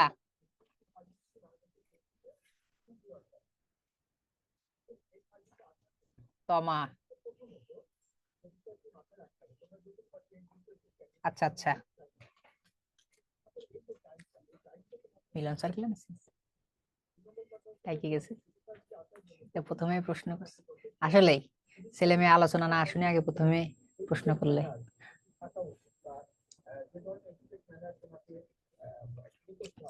আর সবাই তো আমাদের মতো জুনিয়র না, ঠিক না? কিন্তু অনেক সিনিয়র একজন টিচার। জি ভালো আছি, ভালো আছি সুমি। তাহলে আমি একটু চাটা শেষ করে নিই, 7 ঘন্টা একটানা ক্লাস নিচ্ছি তো একটু ক্লান্তি চলে আসছে। এমন না যে খুব বেশি ক্লান্ত, আরো 3-4 ঘন্টা নিতে পারবো, সমস্যা নাই, কিন্তু ব্যাস নাই আর, ঠিক আছে? মেয়ে, মেয়ে আলহামদুলিল্লাহ আছে, কিন্তু কি বলে সেটা হচ্ছে, মেয়ে কি আছে একটু মানে মেডিকেল কন্ডিশন খারাপ, বাট ঠিক আছে, বেঁচে তো আছে, এটাই তো অনেক কিছু। নাজনীন, না স্যার, আমার ভাবি বলল আপনি নাকি আমার ভাবির বন্ধু। হ্যাঁ, আপনাদের এই ব্যাচে মজার বিষয় হচ্ছে, আপনাদের এই ব্যাচে আমার ফ্রেন্ডও ক্লাস করে, আপনাদের এই ব্যাচে আমার ফ্রেন্ড ক্লাস করে, ঠিক আছে, আমার ক্লাসমেট। আমার মাঝে মাঝে খুব লজ্জা লাগে যে আমি আমার ক্লাসমেটকে পড়াচ্ছি, ঠিক আছে।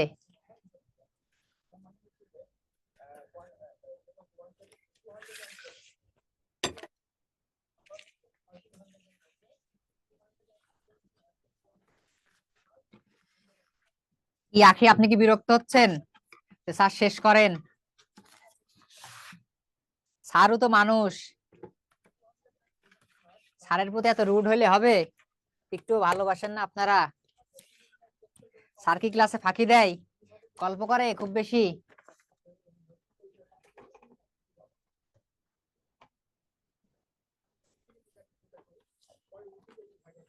স্যার আমার মেসেজ গুলা দেখা যাচ্ছে না। কেন দেখা যাবে না? এই যে মেসেজ দিলেন দেখা যাচ্ছে।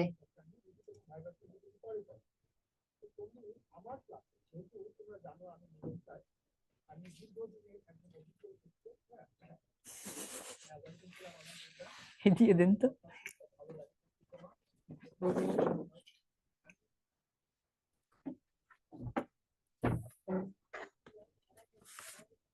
ও, চা শেষ করার কথা বলছেন? আমি আরো চা অর্ধেক রেখে দিলাম। সি সি সি সি সি, কি বলেন? তাহলে লিখবেন না যে স্যার চা শেষ করেন? আমি আরো তাড়াতাড়ি ক্লাস শেষ করার জন্য চা রেখে আবার চলে আসলাম। হাই হাই রে, হইলো কিছু তাইলে?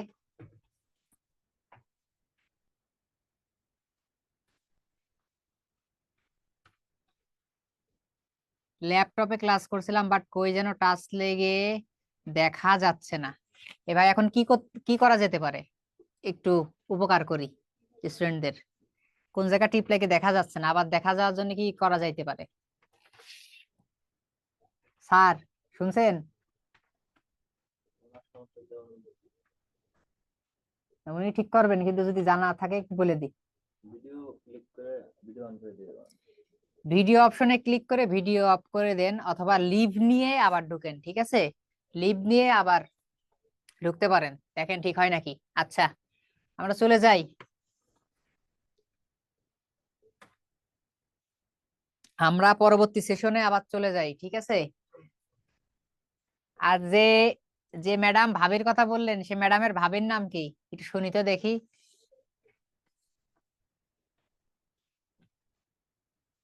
In Lilliput, Gulliver encounters a society governed by absurd laws and petty politics.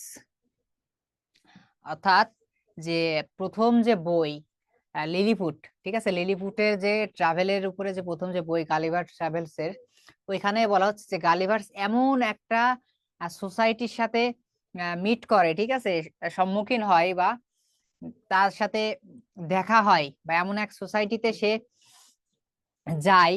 ওইখানে কি হয়? ওইখানে সোসাইটি একটা এমন এক সরকার দ্বারা পরিচালিত হয়, যে সরকারে কি আছে কিছু অদ্ভুত। ভাবি মিম টাইমস ইউনিভার্সিটিতে এখন আমার বড় ভাইয়া কবির, সাংবাদিক।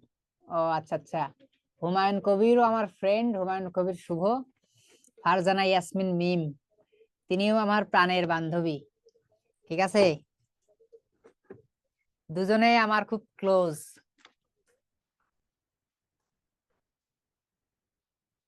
তাহলে তো আপনি আমার কি হয়ে যাচ্ছেন? ছোট বোন, বড় বোন, যাই হোক। তাহলে বলা হচ্ছে যে এই যে আমরা প্রথম গল্পটা আমরা দেখি যে গালিভার ট্রাভেলস,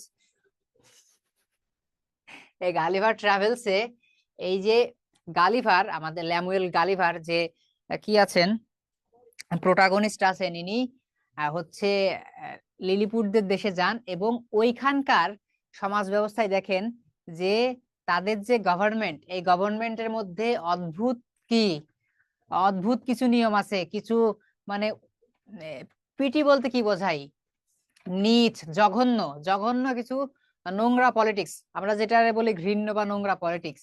তাদের আইন কানুন, তাদের পলিটিক্স সবকিছুই কি নোংরা।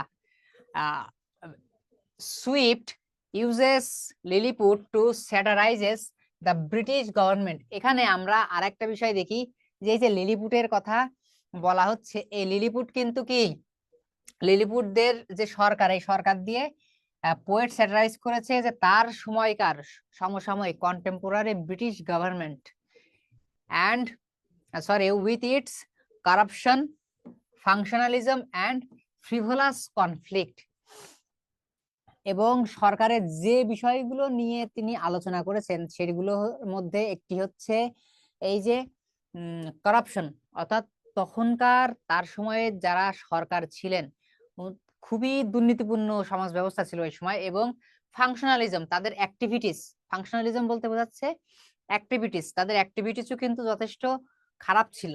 তারপরে ফ্রিভোলাস কনফ্লিক্ট, ফ্রিভোলাস কনফ্লিক্ট, এই যে ফ্রিভোলাস কনফ্লিক্ট বলতে বোঝানো হচ্ছে সামান্য বিষয়ে পার্শ্ববর্তী দেশ বা স্টেটের সাথে ঝামেলা পাকানো। তো এইগুলো কিন্তু কোনো দক্ষ গভর্নমেন্টের কিন্তু এটা কাজ না, ঠিক আছে। তো এই বিষয়গুলো লিলিপুটের সরকারের মাধ্যমে দেখানো হয়েছে যে ব্রিটিশ গভর্নমেন্টের ভিতরে এই ঝামেলা ছিল। The ridiculousness of the Lilliputian government highlights Swift's criticism of the political landscape in England, where he himself was deeply involved. একটু আগেই কিন্তু বলেছিলাম যে কি বলে, ইংল্যান্ডের যে রাজনৈতিক অঙ্গন, এই রাজনৈতিক অঙ্গনে কিন্তু সুইফটও কিন্তু যুক্ত ছিলেন, ঠিক আছে, সুইফটও কিন্তু রাজনৈতিক সাথে যুক্ত ছিলেন। তো আমরা দেখছি the ridiculousness of the Lilliputian government, অর্থাৎ এই যে লিলিপুটিয়ান গভর্নমেন্টদের যে কি বলে হাস্যকর যে পরিস্থিতি বা নোংরা যে কাজকর্ম অ্যাক্টিভিটিস গুলা, এইগুলা হাইলাইটস করে। কি হাইলাইটস করে? Swift's criticism of the political landscape in England, অর্থাৎ লিলিপুটিয়ান গভর্নমেন্টের এই ঘৃণ্য কাজকর্ম দ্বারা আমরা দেখছি যে ব্রিটিশ গভর্নমেন্টের ঘৃণ্য কাজকর্মকে হাইলাইট করেছেন কি সুইফট, যেখানে যেখানে তিনি নিজেও কি ছিলেন, ইনভলভ ছিলেন।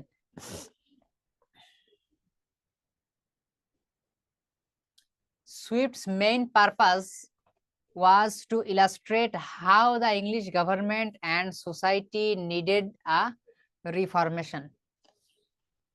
অর্থাৎ কোনো কিছু যখন স্যাটারাইজ করা হয় বা স্যাটায়ার করা হয়, স্যাটায়ারের যে অ্যাটাক, এই স্যাটায়ারের যে অ্যাটাক, স্যাটারিক্যাল অ্যাটাকের একটা কি থাকে, উদ্দেশ্য থাকে। সেই উদ্দেশ্যটা হচ্ছে সমাজের যত নেগেটিভ সাইড আছে, সেই নেগেটিভ সাইড, সেটা হোক ইন্ডিভিজুয়াল পারসন বা সোসাইটি, সেটাকে কারেক্ট করা। তো সুইফটের মেইন পারপাস কি ছিল?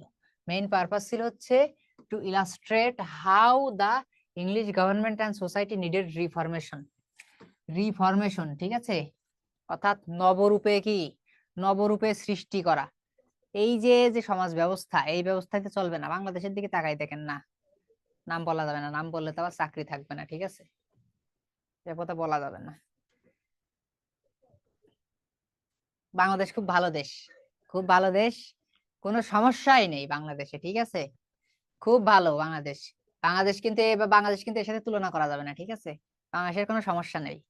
আমরা কি বলে, আমরা তো বেহেশতে আছি, হ্যাঁ আমরা বেহেশতে আছি। তাইলে আলোচনায় ফিরে যাই। তাহলে সমাজের এই যে এই সব কি বলে ঘৃণ্য জিনিস, এই ঘৃণ্য জিনিসকে ঢেলে সাজানো, এই ঘৃণ্য জিনিসকে ঢেলে সাজানোই কিন্তু উদ্দেশ্য ছিল কার? সুইফটের। এই যে স্যাটারাইজ করেছেন, এই স্যাটারাইজের উদ্দেশ্য ছিল এই যে সমাজের যে প্রচলিত যেসব কি বলে বিষয় আছে, এই বিষয়গুলো ঢেলে সাজানো, নতুন রূপে আবার শুরু করা। অ্যাজ অ্যান আইরিশ প্যাট্রিয়ট, অর্থাৎ আমরা অনেকেই জানি যে জনাথন সুইফট কি ছিলেন? আইরিশ রাইটার ছিলেন, ঠিক আছে, আইরিশ রাইটার ছিলেন। As an Irish Patriot and a reformer, reformer বলতে যে রিফরমেশনের পক্ষে, রিফরমেশনের জন্য কাজ করে, রিফর্মার সংস্কারক, যেমন রাজা রামমোহন রায়, ঈশ্বরচন্দ্র বিদ্যাসাগর, ঠিক আছে। তাহলে একজন আইরিশ দেশপ্রেমিক এবং সমাজ সংস্কারক হিসেবে Swift is keen on bringing about positive changes in the society. তার মানে তিনিও কি চান?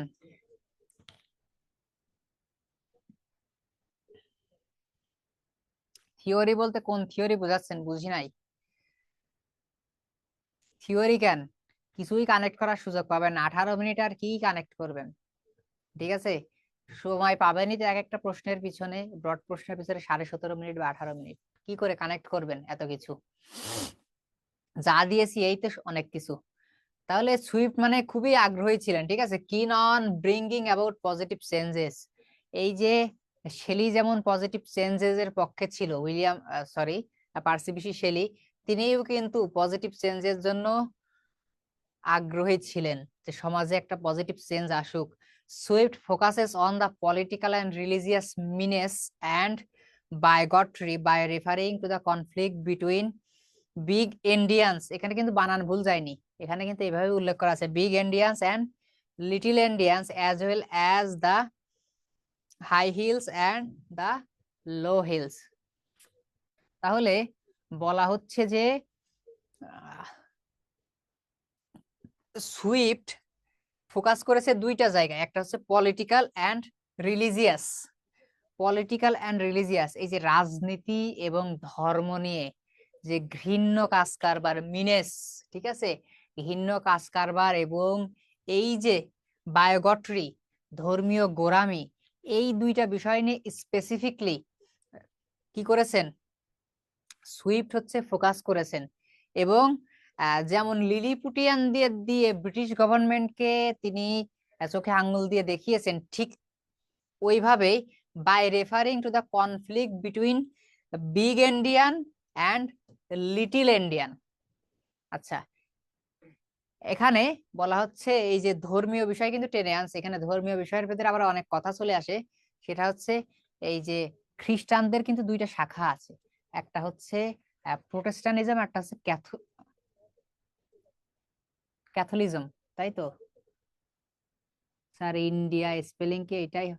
আরে ভাই, ইন্ডিয়া না, এটা ইন্ডিয়ান, এটা স্যাটারিক্যাল ফর্মে লেখা, ঠিক আছে, এটা স্যাটারিক্যাল ফর্মে লেখা, এখানে বানান ভুল নাই, ইন্ডিয়ান না, ইন্ডিয়ান দিয়া।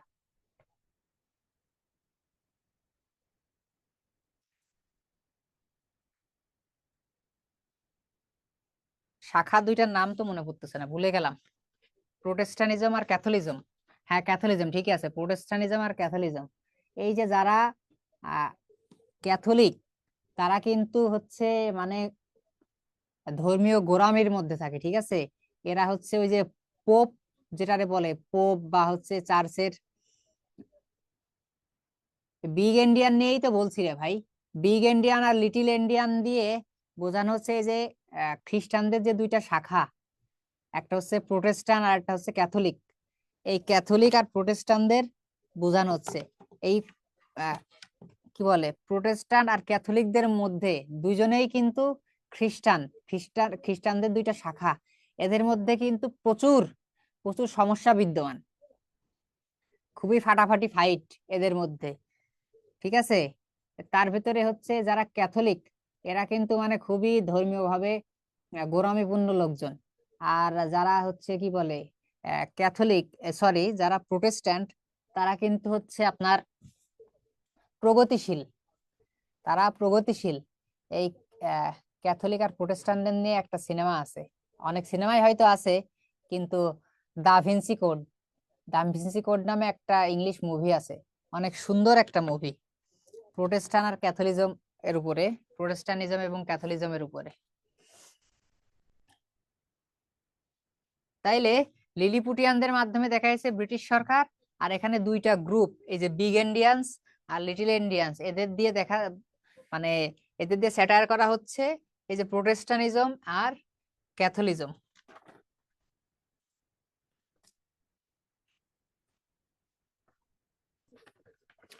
তারপরে কি আছে, Swift has expressed his dissatisfaction with English parliament, English court of justice and other institution.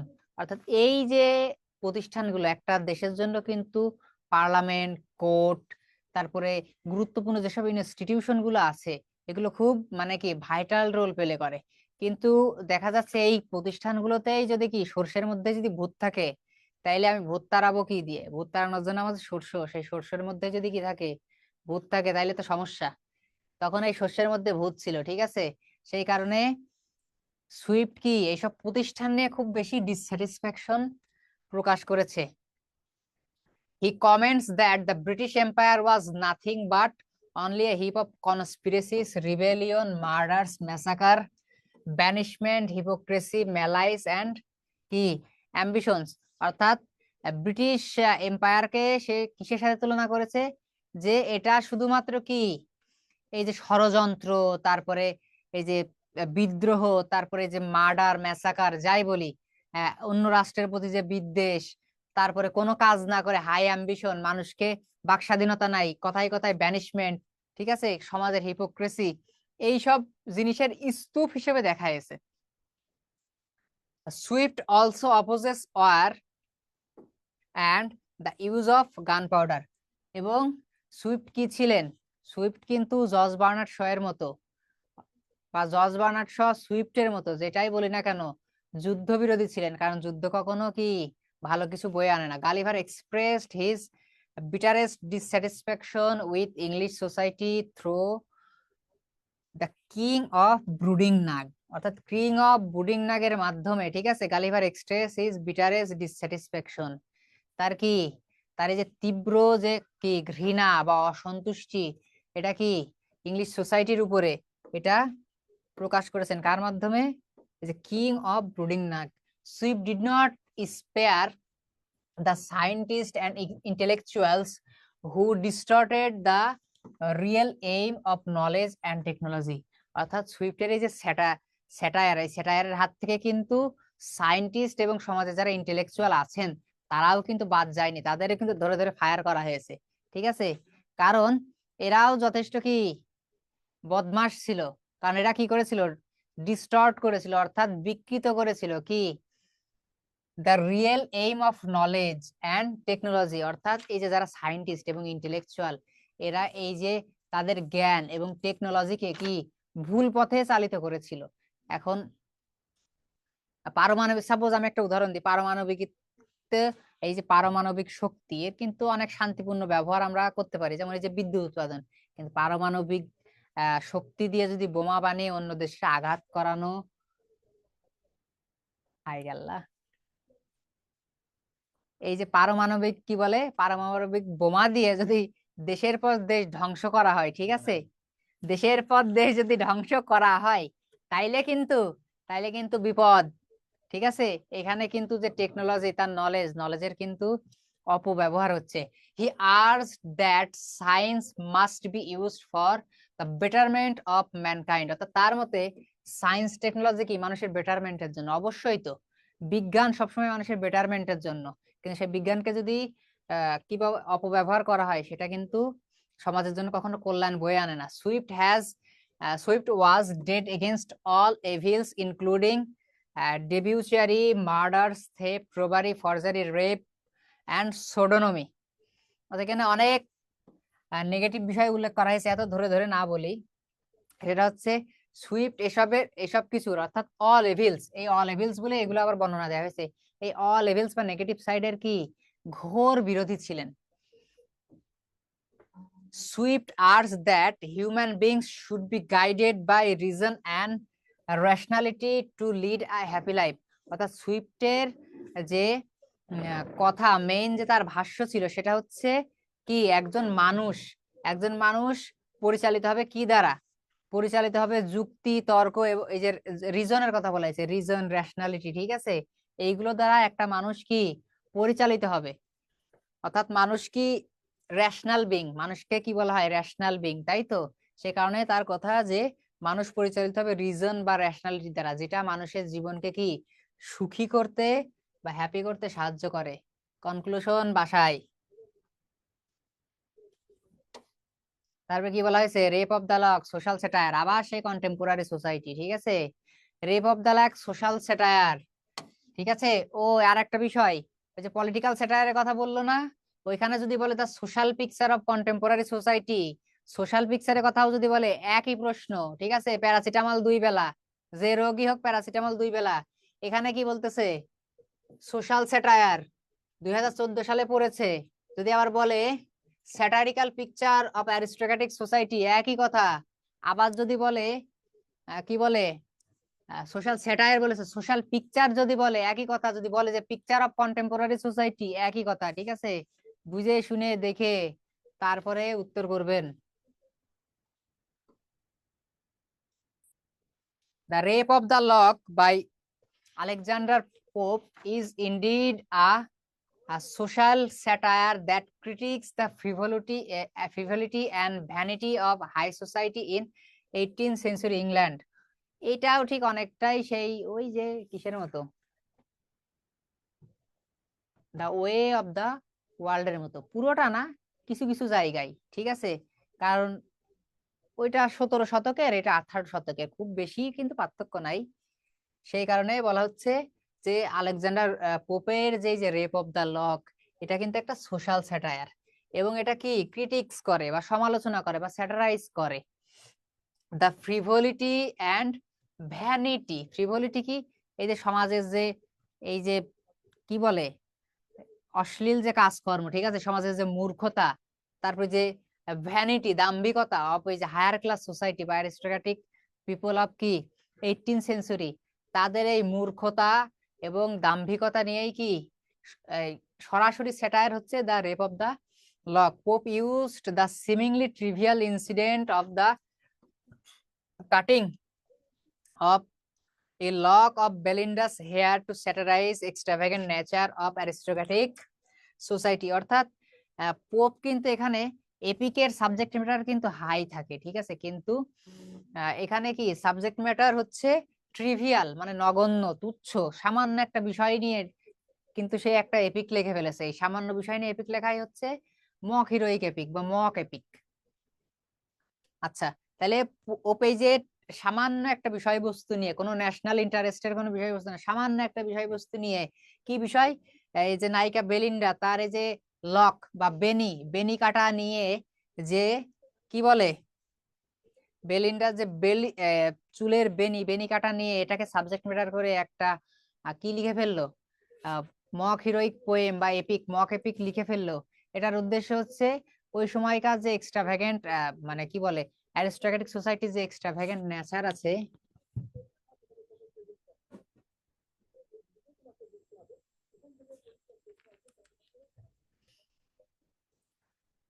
কি বলে, কোথায় ছিলাম? আচ্ছা, এই রেপ অফ দা লোক লেখা হচ্ছে এই যে অ্যারিস্টোক্রেটিক সোসাইটি যে এক্সট্রাভ্যাগেন্ট নেচার, ঠিক আছে, স্যাটারাইজ করে সেটার উপরে লেখা। আচ্ছা, আমরা কমেন্টের মাধ্যমে কেউ কাউকে খোঁচাবো না, ঠিক আছে?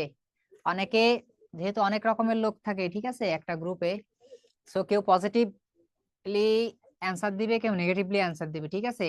এগুলোই আমরা চোখ কান কিচ্ছু দিব না। যদি কিছু বলার দরকার হয় আমি বলবো, ঠিক আছে, আমি বলবো, আমিও বলি না খুব বেশি, তারপরেও যদি বলার দরকার হয় আমি বলবো, কিন্তু আপনারা গ্রুপের মধ্যে এইভাবে মেস ক্রিয়েট করবেন না, ঠিক আছে? Belinda is the type of the fashionable ladies of the time, and her follies and frivolities of the whole sex are satire। তাহলে এখানে বেলিন্দাকে কি দেখানো হচ্ছে, the type of fashionable ladies, অর্থাৎ ওই সময়কার যেসব ফ্যাশনেবল লেডিস ছিল তাদের মূর্ত প্রতীক হিসেবে দেখানো হচ্ছে, এবং তাদের মাধ্যমে অ্যান্ড হার ফলিস অ্যান্ড ফ্রিভলিটিস, তার এই যে মূর্খতা, তার এই যে মূর্খপূর্ণ আচরণ এবং কাজকর্মের মাধ্যমে ওই সময়কার হোল সেক্স মানে নারী পুরুষ সবাইকেই কি করা হয়েছে, স্যাটায়ারের আন্ডারে আনা হয়েছে, সবাইকেই কিন্তু স্যাটায়ার করা হয়েছে। Similarly baron represent the types of aristocratic gentleman of that age. এবং ব্যারনকে কিসের নির্দেশ করা হয়েছে, ব্যারনকে ওই সময়কার যেসব অ্যারিস্টোক্রেটিক কি ছিলেন, মেল ছিলেন, তাদের প্রতীক হিসেবে দেখানো হয়েছে। তারপরে বলা হচ্ছে one aspect of the satire is exaggerated importance placed on trivial matters। অর্থাৎ এই যে satire rape of the lock এর আরেকটা গুরুত্বপূর্ণ দিক বা বলার মতো একটা দিক হচ্ছে এই যে সামান্য বিষয়কে এক্সাজারেট করে দেখানো হয়েছে, ঠিক আছে? Pope describes the cutting of Belinda's lock of hair as an event of epic proportion. অর্থাৎ তার এই যে সামান্য বিষয়কে বড় করে দেখিয়েছেন, কি করে, সামান্য একটা লক কাটিং, ঠিক আছে, এই লক কাটিং কে এপিক ধাঁচে দেখানো হয়েছে ইনভোকিং পম্পাস ল্যাঙ্গুয়েজ অ্যান্ড এপিক সিমিলিস, ঠিক যেন এপিকের ধাঁচে, অর্থাৎ এপিকের সাথে মক এপিকের যে পার্থক্যের জায়গা কিন্তু একটা, মানে আমি যদি মোটা দাগে বলি, ঠিক আছে, খুঁজে খুঁজে এখন আয়না ধরে দেখা যাবে না, একটাই আমি মোটা দাগে বলবো, সেটা হচ্ছে মেইন যে পার্থক্য, সেটা হচ্ছে এপিকে কি থাকে, সিরিয়াস সাবজেক্ট ম্যাটার থাকে, যেটা ন্যাশনাল ইন্টারেস্ট বা দেশকে নিয়ে বা সমাজকে নিয়ে বলা হয়, ঠিক আছে। কিন্তু কিন্তু মক এপিকে যে সাবজেক্ট ম্যাটার থাকে সেটা খুবই নগণ্য এবং সামান্য, যা তার লেভেলের, ঠিক আছে। এই জন্য বলা হচ্ছে যে বলা হয় যে এপিক আর মক এপিকে, এপিক আর মক এপিকে সব বৈশিষ্ট্যই এক, ঠিক আছে, সব বৈশিষ্ট্যই এক, শুধুমাত্র ট্রিভিয়াল সাবজেক্ট ম্যাটার ছাড়া, কারণ এখানে সিরিয়াস সাবজেক্ট ম্যাটার থাকে বা ন্যাশনাল ইন্টারেস্ট যুক্ত সাবজেক্ট ম্যাটার থাকে, এখানে কি, এখানে সিরিয়াস সাবজেক্ট ম্যাটার থাকে না।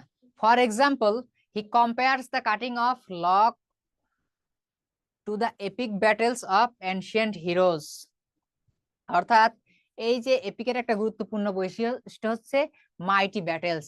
তো এখানে মাইটি ব্যাটেলস কোথায় পাবে, এখানে তো এরকম ন্যাশনাল ইন্টারেস্ট নিয়ে লেখা না, সেখানে বলা হচ্ছে যে এই যে লক কাটিং এর সময় যে ব্যাটেলটা হয়, এই ব্যাটেলকেই কিন্তু এপিক ব্যাটেলের সাথে ওই ধাঁচে দেখানো হয়েছে, যে এনশিয়েন্ট হিরোদের যে সব যুদ্ধ হতো ওইভাবে দেখানো হয়েছে, highlighting the ridiculousness of the situation and the triviality of characters concerned, the triviality of characters concerned। তাহলে এই যে লক কাটিং এর বিষয়টাকে কি মানে খুব বড় করে, স্যাটায়ার আর মক এপিকের ভিতরে পার্থক্য হচ্ছে, পার্থক্য বলতে দুইটারই কিন্তু মানে পার্থক্য থেকে মিল বেশি, ঠিক আছে। স্যাটায়ার কিন্তু দুই ক্ষেত্রে ইউজ করে, কি বলে, কবিতার ক্ষেত্রে ইউজ হয় স্যাটায়ার, আবার হচ্ছে কি বলে ধুট, প্রোজের ক্ষেত্রে ইউজ হয়, অর্থাৎ প্রোজ রাইটিং হচ্ছে এই যে ড্রামা, ফিকশন, তারপরে নোভেল, রোম্যান্স, এগুলো সবই কি প্রোজ ফিকশন, ঠিক আছে, মানে যেগুলো গদ্য আকারে লেখা হয়। তো এগুলার ক্ষেত্রেও স্যাটায়ার হয়, যেমন এই যে গালিভার ট্রাভেল। তারপরে হচ্ছে কবিতার ক্ষেত্রেও কিন্তু স্যাটায়ার হয়। স্যাটায়ার হচ্ছে এক প্রকার হচ্ছে কাউকে অ্যাটাকের মাধ্যমে তাকে শুধরানোর একটা প্রচেষ্টা বা তার ভুল ত্রুটি দেখানো। আর মক এপিক তো মূলত স্যাটায়ার না, মক এপিকের একটা ক্ষুদ্রতম অংশ হচ্ছে স্যাটায়ার। মক এপিকের মধ্যে স্যাটায়ার করা হয়, মক এপিক আর স্যাটায়ার তো এক না। মক এপিক হচ্ছে এপিকের একটা পার্ট, মক এপিক হচ্ছে এপিকের একটা পার্ট, মক এপিক হচ্ছে লিটারেরি জনরা, আর স্যাটায়ার হচ্ছে কোনো লিটারেরি জনরা না, কিন্তু স্যাটায়ার হচ্ছে লিটারেরি টার্মস এর মধ্যে পড়ে, ঠিক আছে। কারণ স্যাটায়ার কবিতার মধ্যেও দেখা যায়, আবার ইসের মধ্যেও দেখা যায়, কি বলে এই যে প্রোজ ফিকশন যেটারে বলে, অর্থাৎ ড্রামা, নোভেল, ঠিক আছে, এগুলোর মধ্যেও দেখা যায়।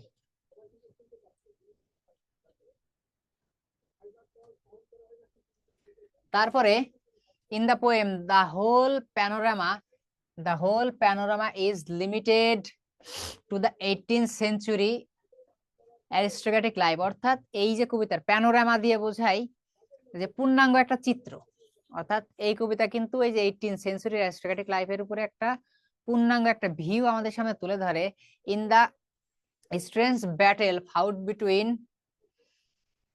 ফ্যাশনেবল বেল্লিস অ্যান্ড অ্যাট্রাকটিভ নিনাসা, বেল্লিস বলতে বোঝাই হচ্ছে সুন্দরী রমণী, and the attractive men, their fall is particularly demonstrative of the hollowness of the people of that age। অর্থাৎ এই যে লক কাটাকে কেন্দ্র করে যে ফাইটটা দেখানো হচ্ছে, ঠিক আছে, অ্যারিস্টটলিক সোসাইটির মধ্যে, এই ফাইটটা কি, এই ফাইটের মাধ্যমে জয় পরাজয়, তো এই যে পরাজয়, এই যে ফল, ঠিক আছে, এই ফলটাকে কি দেখানো হচ্ছে, ডিস্ট্রাকটিভ ফলস ডেমনস্ট্রেটিভ অফ হলোনেস। হলোনেস মানে কি, হলোনেস বলতে বোঝায় অন্তঃসার শূন্যতা, অন্তঃসার শূন্যতা মানে এই যে কি বলে, বাইরে ফিটফাট ভিতরে সদরঘাট, মানে কিচ্ছু নেই, ভিতরে কোনো ম্যাটেরিয়ালস নেই, শুধু ওই বাইরে ফিটফাটই আছে। তো এই তখনকার এই যে 18th সেঞ্চুরির যে অ্যারিস্টোক্রেটিক লাইফ, তাদের ভিতরেও শুধু কি হলোনেস ছিল, এই যে বাইরের ঠাট, তারা বাইরের ঠাট বজায় রাখতো, কিন্তু তাদের ভেতরে কিচ্ছু ছিল না, ঠিক আছে। hollowness of people of that age, even the greatest of the great queen himself satirized to produce a truly comical and witty effect. এমনকি এই যে ওই সময়কার যে কুইন, সে কুইনকেও কিন্তু স্যাটায়ার করতে ছাড়া হয়নি। এই কবিতার মধ্যে সেই কুইনকেও কিন্তু কি করা হয়েছে, স্যাটায়ার করা হয়েছে, ঠিক আছে। আবার এই যে দুইটা কি বলে সেন্টেন্স আছে, সরি না ঠিকই তো, দুইটা সেন্টেন্সই, এই দুইটা সেন্টেন্স কিন্তু আবার কিসের প্রতীক, মানে ফিগার অফ স্পিচের দিক থেকে যদি চিন্তা করি হচ্ছে অ্যান্টি ক্লাইম্যাক্স। ফিগার অফ স্পিচের দিক থেকে চিন্তা করলে অ্যান্টি ক্লাইম্যাক্স। আবার এর মাধ্যমে কি স্যাটায়ার করা হয়েছে, ঠিক আছে, স্যাটায়ার করা হয়েছে। যে কুইনের কথা বলা হচ্ছে, আমরা জানি যে ইংল্যান্ড এখনো এখনো ইংল্যান্ডের যে রানী বা ইংল্যান্ডের যে রাজা, সে ইংল্যান্ডের রাজাকে শুধু ইংল্যান্ডই মানে তা না, অস্ট্রেলিয়াও কিন্তু ইংল্যান্ডের রাজাকে রাজা বলে মানে বা রানীকে রানী বলে মানে, নিউজিল্যান্ড, এরকম আরো কিছু কান্ট্রি আছে যারা কি ইংল্যান্ডের রানীকে রানী বলে মানতো। তো এই যে কুইনের কথা বলা হচ্ছে, এই কুইনকে কিন্তু তিন মহাদেশের বা থ্রি রেজিম বলা হচ্ছে, তিন মহাদেশ না, তিনটা দেশের শাসক বলা হচ্ছে। হেয়ার দ্য গ্রেট আনা হোম থ্রি রিয়েমস অবে, অর্থাৎ যাকে তিনটা রিয়েমস বলতে কি বোঝায়, রাজ্য, তিনটা রাজ্য যাকে কি মানে, তিনটা রাজ্য বলতে বোঝানো হচ্ছে এই যে গ্রেট ব্রিটেনের আন্ডারে তো আগে মোট চারটা ছিল, তাই তো, ইংল্যান্ড ব্রিটেন বলি, তারপর হচ্ছে আয়ারল্যান্ড, স্কটল্যান্ড, এরা কি এদের আন্ডারে ছিল না। তো বলা হচ্ছে যে এই কুইনের আন্ডারে তিনটা কি আছে, রিয়েমস আছে, এই রিয়েমস গুলা কি তাকে মানে, অর্থাৎ তার যে সেন্টেন্সের যে উচ্চতা সেটা কিন্তু আস্তে আস্তে বাড়ানো হচ্ছে। এবং কি বলা হচ্ছে, does sometimes counsel take and sometime tea, তো এই টির এইটুকু বাদ দিই, ডাজ সামটাইমস কাউন্সিল টেক, এবং এই যে এত মানা মানে, সে তার কিন্তু আবার কি বলা হচ্ছে যে রানীকে মানে, রানীকে মানার পরে আবার বলা হচ্ছে যে রানী কি করে, সবার সাথে তার কাউন্সিলরদের সাথে কি করে, মিটিং করে। তাহলে আরো গুরুত্বপূর্ণ জিনিস বোঝাচ্ছে, ঠিক আছে, যে মিটিং করছে, তাহলে সেন্টেন্সের হাইট কিন্তু আস্তে আস্তে বাড়ছে। হঠাৎ করে আবার বলে হয়েছে অ্যান্ড সামটাইমস টি, তাহলে কই মিটিং আর কই টি, কই আতরালি আর কই জুতার কালি, ঠিক আছে। এই যে সেন্টেন্সের হাইট থেকে আকস্মিক পতন, অ্যান্টি ক্লাইম্যাক্স, ঠিক আছে, সেন্টেন্সের হাইট থেকে আকস্মিক পতন, অ্যান্টি ক্লাইম্যাক্স, তার মানে অ্যান্টি ক্লাইম্যাক্স তো গেল ফিগার অফ স্পিচের মধ্যে। এখন যে বিষয় সেটা হচ্ছে এই যে কি বলে, এই দুইটা সেন্টেন্সে স্যাটায়ার করা হয়েছে যে এই যে রানীকে সবাই মানে, আবার সেই রানীর কি মিটিং এর ফাঁকে ফাঁকে সবার সাথে কি চাও খায়, তার মানে তার কাছে এই যে গুলতানি করার বহুত সময় আছে, রাজ্য দেখার সময় নেই তার কাছে, কি এই যে সভাসদদের সাথে গল্প করা, চা খাওয়ার অনেক সময়, এই যে খারাপ দিক দেখানো হয়েছে, ঠিক আছে, স্যাটায়ার করা হয়েছে। তারপরে কি বলা হচ্ছে, in the Rape of the Lock, Pope also satirizes the system of justice and judges, অর্থাৎ সেই সময়দের কি যে বিচার ব্যবস্থা এবং বিচারক আছে তাদেরকে তুলোধনা করা হয়েছে। at 4 in the afternoon, judges hurriedly sign the sentences so that they could have their dinner in time, যখন বেলা 4টা বাজতো, ঠিক আছে, 4টা বাজে গেছে, তাদের তো বাসায় যাইতে হবে, ডিনার না হলে ঠিক টাইমে ডিনার ধরতে পারবে না। এখন বিচার ঠিক মতো হলো কি না হলো দেখা দেখি নাই, বিচার ঠিক মতো হলো কি না হলো দেখা দেখি নাই, সত্যতা প্রমাণিত হয়েছে কি না হয়েছে দেখা দেখি নাই, মূল্য কি বাঁচলো দেখা দেখি নাই, ধত্তক্তা মারপেরেক, তারা কি করতো, জাজেস hurriedly sign the sentences so that they could have dinner in time, অর্থাৎ তারা তাদের কি দ্রুত কোনো মামলার রায় প্রদান করে দিত দিনের কাজ শেষ করার জন্য, যাতে তারা বাসায় যে আরামে সময় মতো তাদের ডিনার ধরতে পারে। This was their sense of responsibility, তো এইটাই কিন্তু তাদের কি ছিল, মানে দায়িত্ব ছিল, তাদের দায়িত্ব কিন্তু এই দায়িত্ব এই কোর্টে ছিল না, তাদের দায়িত্ব ছিল হচ্ছে কি করে ঠিক সময়ে কি করবে, ডিনার করবে, ঠিক আছে, এটা তাদের মেন দায়িত্ব ছিল। Thus the hypocrisy of the জাজেস আর এক্সপোজড হেয়ার, এভাবেই কি তৎকালীন সময়ের ওই জাজদের হিপোক্রেসি কি করা হয়েছে, উন্মোচন করা হয়েছে। Meanwhile, declining from the noon of day, the sun obliquely shoot his burning ray. The hungry judges soon the sentence sign, and races hang the jurymen may dine. তাহলে কি মজা দেখেন, যে বেলা 4টা বাজতে না বাজতেই তারা কি করতো, তাড়াহুড়ো করতো। তখনও সূর্যের আলো কি প্রকট ভাবে তাপ দিচ্ছে, প্রকট ভাবে তাপ প্রদান করছে পৃথিবীতে।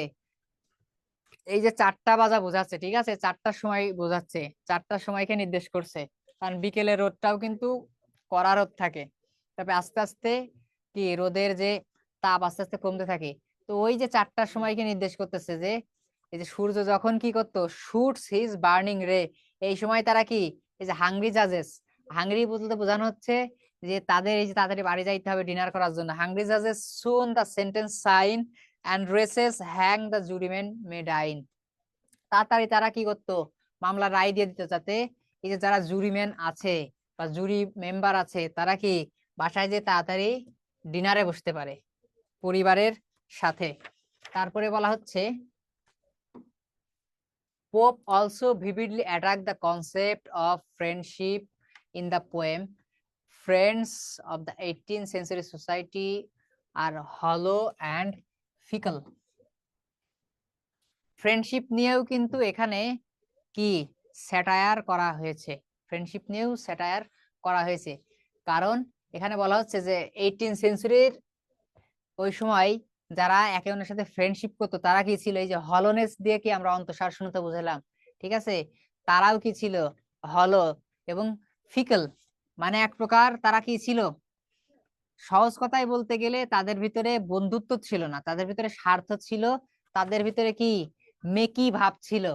স্বার্থে ফুরাইলে দুধের মাছি, স্বার্থ ফুরাইলে তারা কি কেটে পড়তো। When Belinda lost her favorite lock of hair, her reputation is gone. যখন বেলিন্ডার এই যে চুল কাটা হলো, চুল কিন্তু একটা মানুষের সম্মান ভাই, একটা জিনিস মাথায় রাখবেন, মেয়ে না পুরুষের ক্ষেত্রেও দেখবেন চুল একটা সম্মান। না হলে মানুষের মাথায় যে চুল পড়ে যায়, অনেকের কি হয়, নিজের দোষে পড়ে যায়, নিজের লাইফ স্টাইলের কারণে পড়ে যায়, অনেকের কি হয় জিনগত কারণে পড়ে যায়। তো চুল যদি মানুষের সম্মান না হবে, তাইলে চুল পড়ে গেলে মানুষ লজ্জা পায় কেন? এই যে চুল উঠানোর জন্য কত কি করে, নতুন চুল গজানোর জন্য কত ওষুধ, যখন আর পারে না তখন কি করে, সালমান খানের মতো লাখ লাখ টাকা দিয়ে সার্জারি করে। আবার তাও না হলে যারা অল্প টাকা সামর্থ্য আছে তারা এই যে কি চুল লাগায় নাই কেটে কুটে, ঠিক আছে, তারা কিন্তু লাগায় নাই। চুল কিন্তু মানুষের সম্মান। আবার যখন এই যে গ্রামে চোর ধরা পড়তো, চোর ধরা পড়লে কিন্তু কি করতো, চুল কাটে ন্যাড়া করে দে, তার মানে কি চুলের মধ্যেও কি মানুষের সম্মান আছে, ঠিক আছে। তো বেলিন্ডার যখন এই যে লক তাকে কেটে ফেলা হয়, এতে কিন্তু তার কি রেপুটেশনও কমে যায়। অ্যাট দ্যাট টাইম থ্যালেস্ট্রিস, অর্থাৎ থ্যালেস্ট্রিসকে বলা হচ্ছে তার ফ্রেন্ড, ঠিক আছে। এখানে তার 2টা ফ্রেন্ডের কথা উল্লেখ করা হয়েছে, আর একজনের নাম মনে পড়ছে না, ক্লারিসিসা হয়তো, ঠিক আছে। তো এই যে থ্যালেস্ট্রিস, at that time Thalestis does not like to be called her friend. এই যে তার চুল কাটার পর থেকে থ্যালেস্টিস তাকে কি আর ফ্রেন্ড বলতে রাজি না বেলেন্ডাকে, because it will be disgrace to be known as her friend henceforth. কারণ এই যে তার চুল কাটা গেছে, হ্যাঁ, তার এই যে মান সম্মান চলে গেছে, এখন যার মান সম্মান নেই তার সাথে তো বেড়ানো যাবে না, এর সাথে বেড়াইলে আমারও কি মান সম্মান চলে যাবে, যে চোরের সাথে বেড়াইলে মানুষ আমার চোর ভাবতে পারে, ঠিক, যার মান সম্মান চলে গেছে তার সাথে বেড়ানো যাবে না, তাইলে কি আমারও মান সম্মান চলে যাবে। Honor forbid, at whose unrivaled shrine erase pleasure virtue all of her sex resign. আর পড়াইতে ইচ্ছা লাগছে না, শেষ কি হয়েছে, পড়াইতে ইচ্ছা লাগছে না বলতে আর ভ্যাক ভ্যাক করতে ইচ্ছা লাগছে না, আর কত ভ্যাক ভ্যাক করা যায়।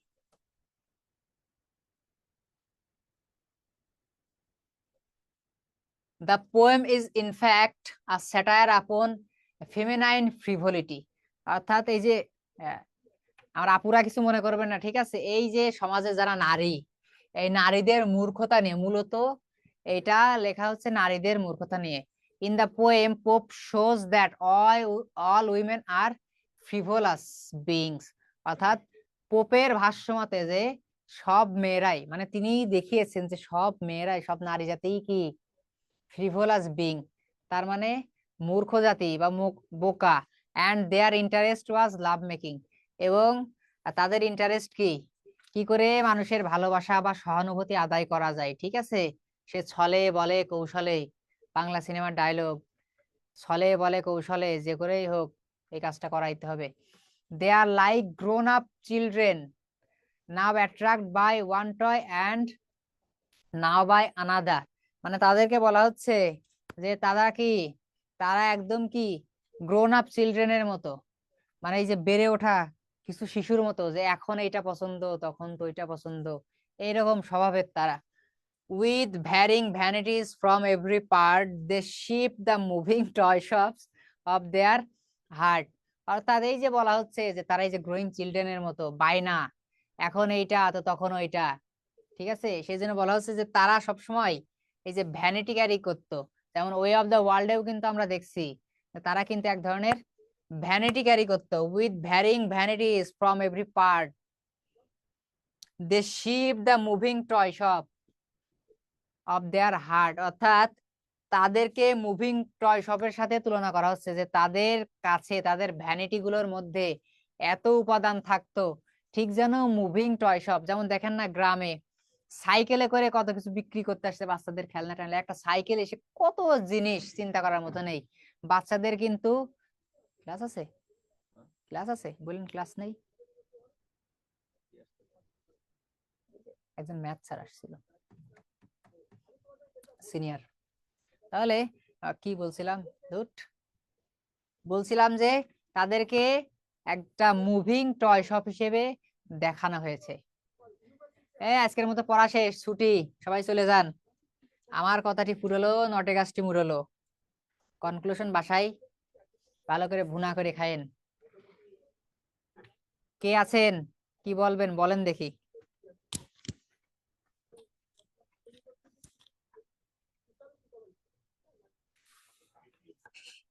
বেয়াদব, কোন মনে হয় বেয়াদব লাগছে, স্যার খেপে গেছে এই যে।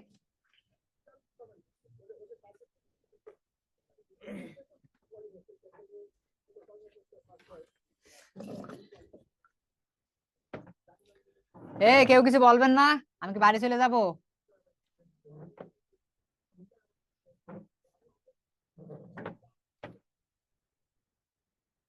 হায় রে, কারেন্ট চলে গেছিল, তাই ক্লাস করতে পারলাম না, কি কষ্ট। হ্যাঁ, এনার্জি দেখেছেন কি?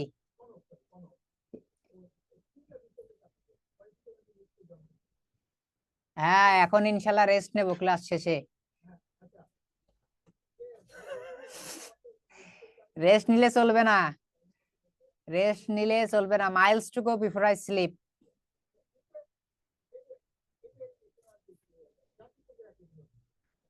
রিটেনের রেজাল্ট কি ডিস্ট্রিক্ট বেজ হয় না? রেজাল্ট কোনো ডিস্ট্রিক্ট বেজ হয় না। ওই যে দুইজন হাত তুলেছে দেখছেন না, আমার স্টুডেন্টদের কষ্ট দিচ্ছেন, হাত তুলে হাত ব্যথা লাগছে না? নার্গিস,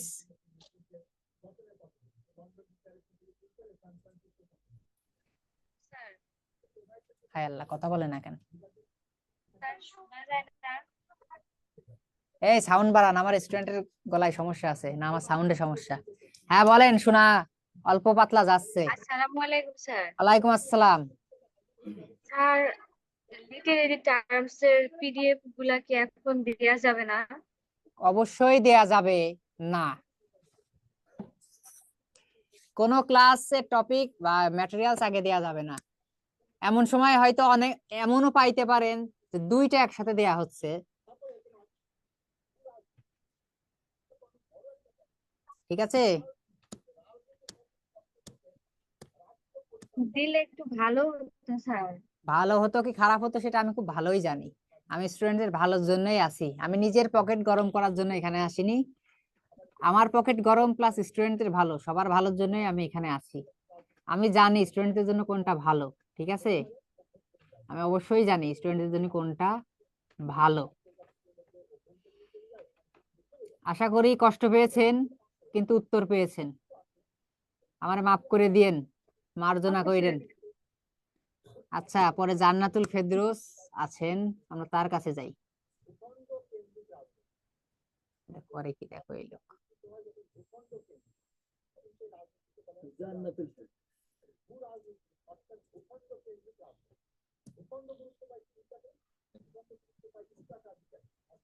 আসসালামু আলাইকুম স্যার।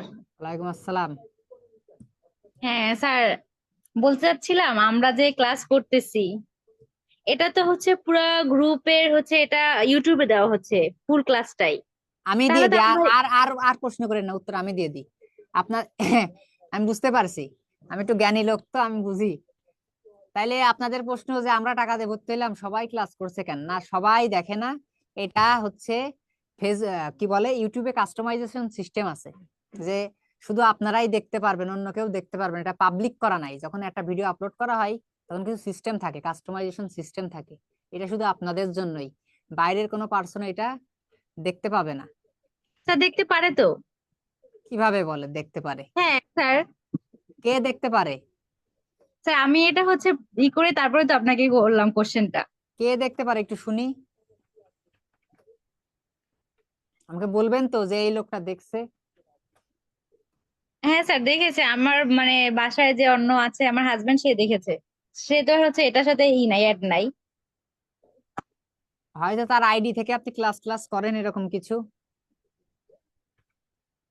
আচ্ছা, আমার আইডি থেকেই তো আমি ক্লাস করতেছি সব সময়। কারণ কারণ এটা যদি দেখা যায় আপনাদের লস না। এটা দেখা গেলে আপনাদের লস না। ওই যে নাসরিন নাহার লিখছেন যে কোনো দেখা যাচ্ছে না, ঠিক আছে, আমি চেক করেছি। এটা লস কাদের? লস আমাদের প্রতিষ্ঠানের। আপনারা কি পাগল? একটা কথা চিন্তা করেন, যদি সব দেখা যায়, একটা লোক এখানে ভর্তি হবে? কেউ ভর্তি হবে না, সব ওই ক্লাস করবে। পিডিএফ দরকার নাই, ক্লাস তো এটা করবে তখন সবাই। হ্যাঁ স্যার, এটাই তো, এই জন্যই তো বললাম যে স্যার আমরা তো কষ্ট করে এই করতেছি, টাকা দিলাম তো স্যার, এইটা সবাই করতে এইটা পারে তাহলে কোনোভাবেই কি? দেখা যায় না। আমি আমি এটা কোনোভাবেই মানতে পারবো না, ঠিক আছে। এবং অনেকেই এখানে কমেন্ট করছে যে দেখা যায় না, প্রায় 8-10 জনের বেশি কমেন্ট করে ফেলছে যে দেখা যায় না। এখন আপনি আর আপনার হাজবেন্ড কি করে দেখছেন? আমার ভাই ধারণার বাইরে, ঠিক আছে, আমার ধারণার বাইরে এটা। আচ্ছা স্যার, থ্যাংক ইউ। আচ্ছা,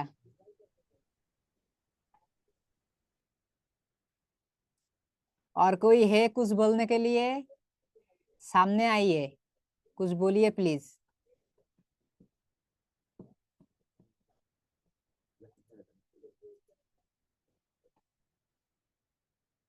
ও আছে, ওই যে আমার বিয়ান আছে, নাসরিন নাহার।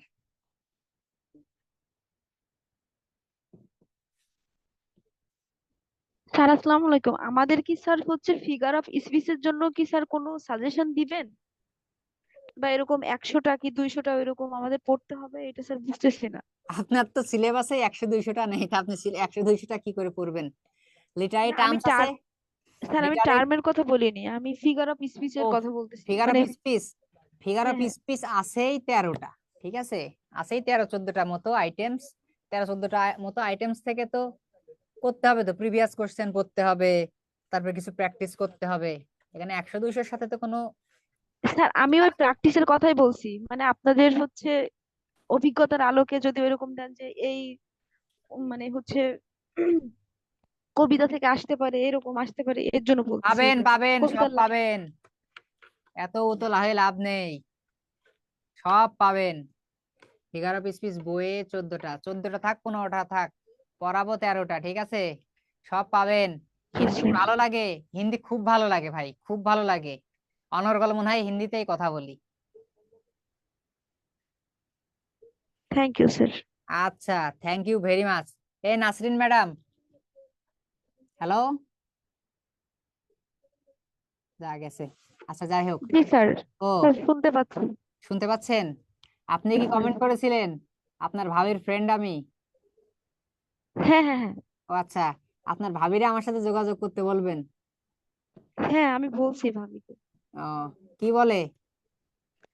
ভাবি বলছে যে আপনি একটু বিজি থাকেন, আপনার নাকি একটা মেয়ে আছে তো অসুস্থ, সেটা নিয়ে আপনি একটু পেইনে থাকেন, এর জন্য এটা বলছে। আচ্ছা, এই জন্য নক দেয় না। আচ্ছা, হ্যাঁ। আমার হোম ডিস্ট্রিক্ট কুষ্টিয়া, যদিও শেয়ার করতে চাই না তাও বলে দিলাম। আমি না, আমার হোম ডিস্ট্রিক্ট কুষ্টিয়া, সেই জন্য তো এত ভালো মানুষ আমি। আর আল্লাহ, আর বেশি কি? আপনারা বলেন ক্লাস না, আজকে সারা রাত গল্প করবো স্টুডেন্টদের সাথে, আজকে দিল খোলা। ঠিক আছে, তাইলে ক্লাস টাইম শেষ। আপনারা ভালো থাকবেন, সুস্থ থাকবেন, আমার জন্য দোয়া করবেন। আপনাদের জন্য দোয়া রইলো। আসসালামু আলাইকুম।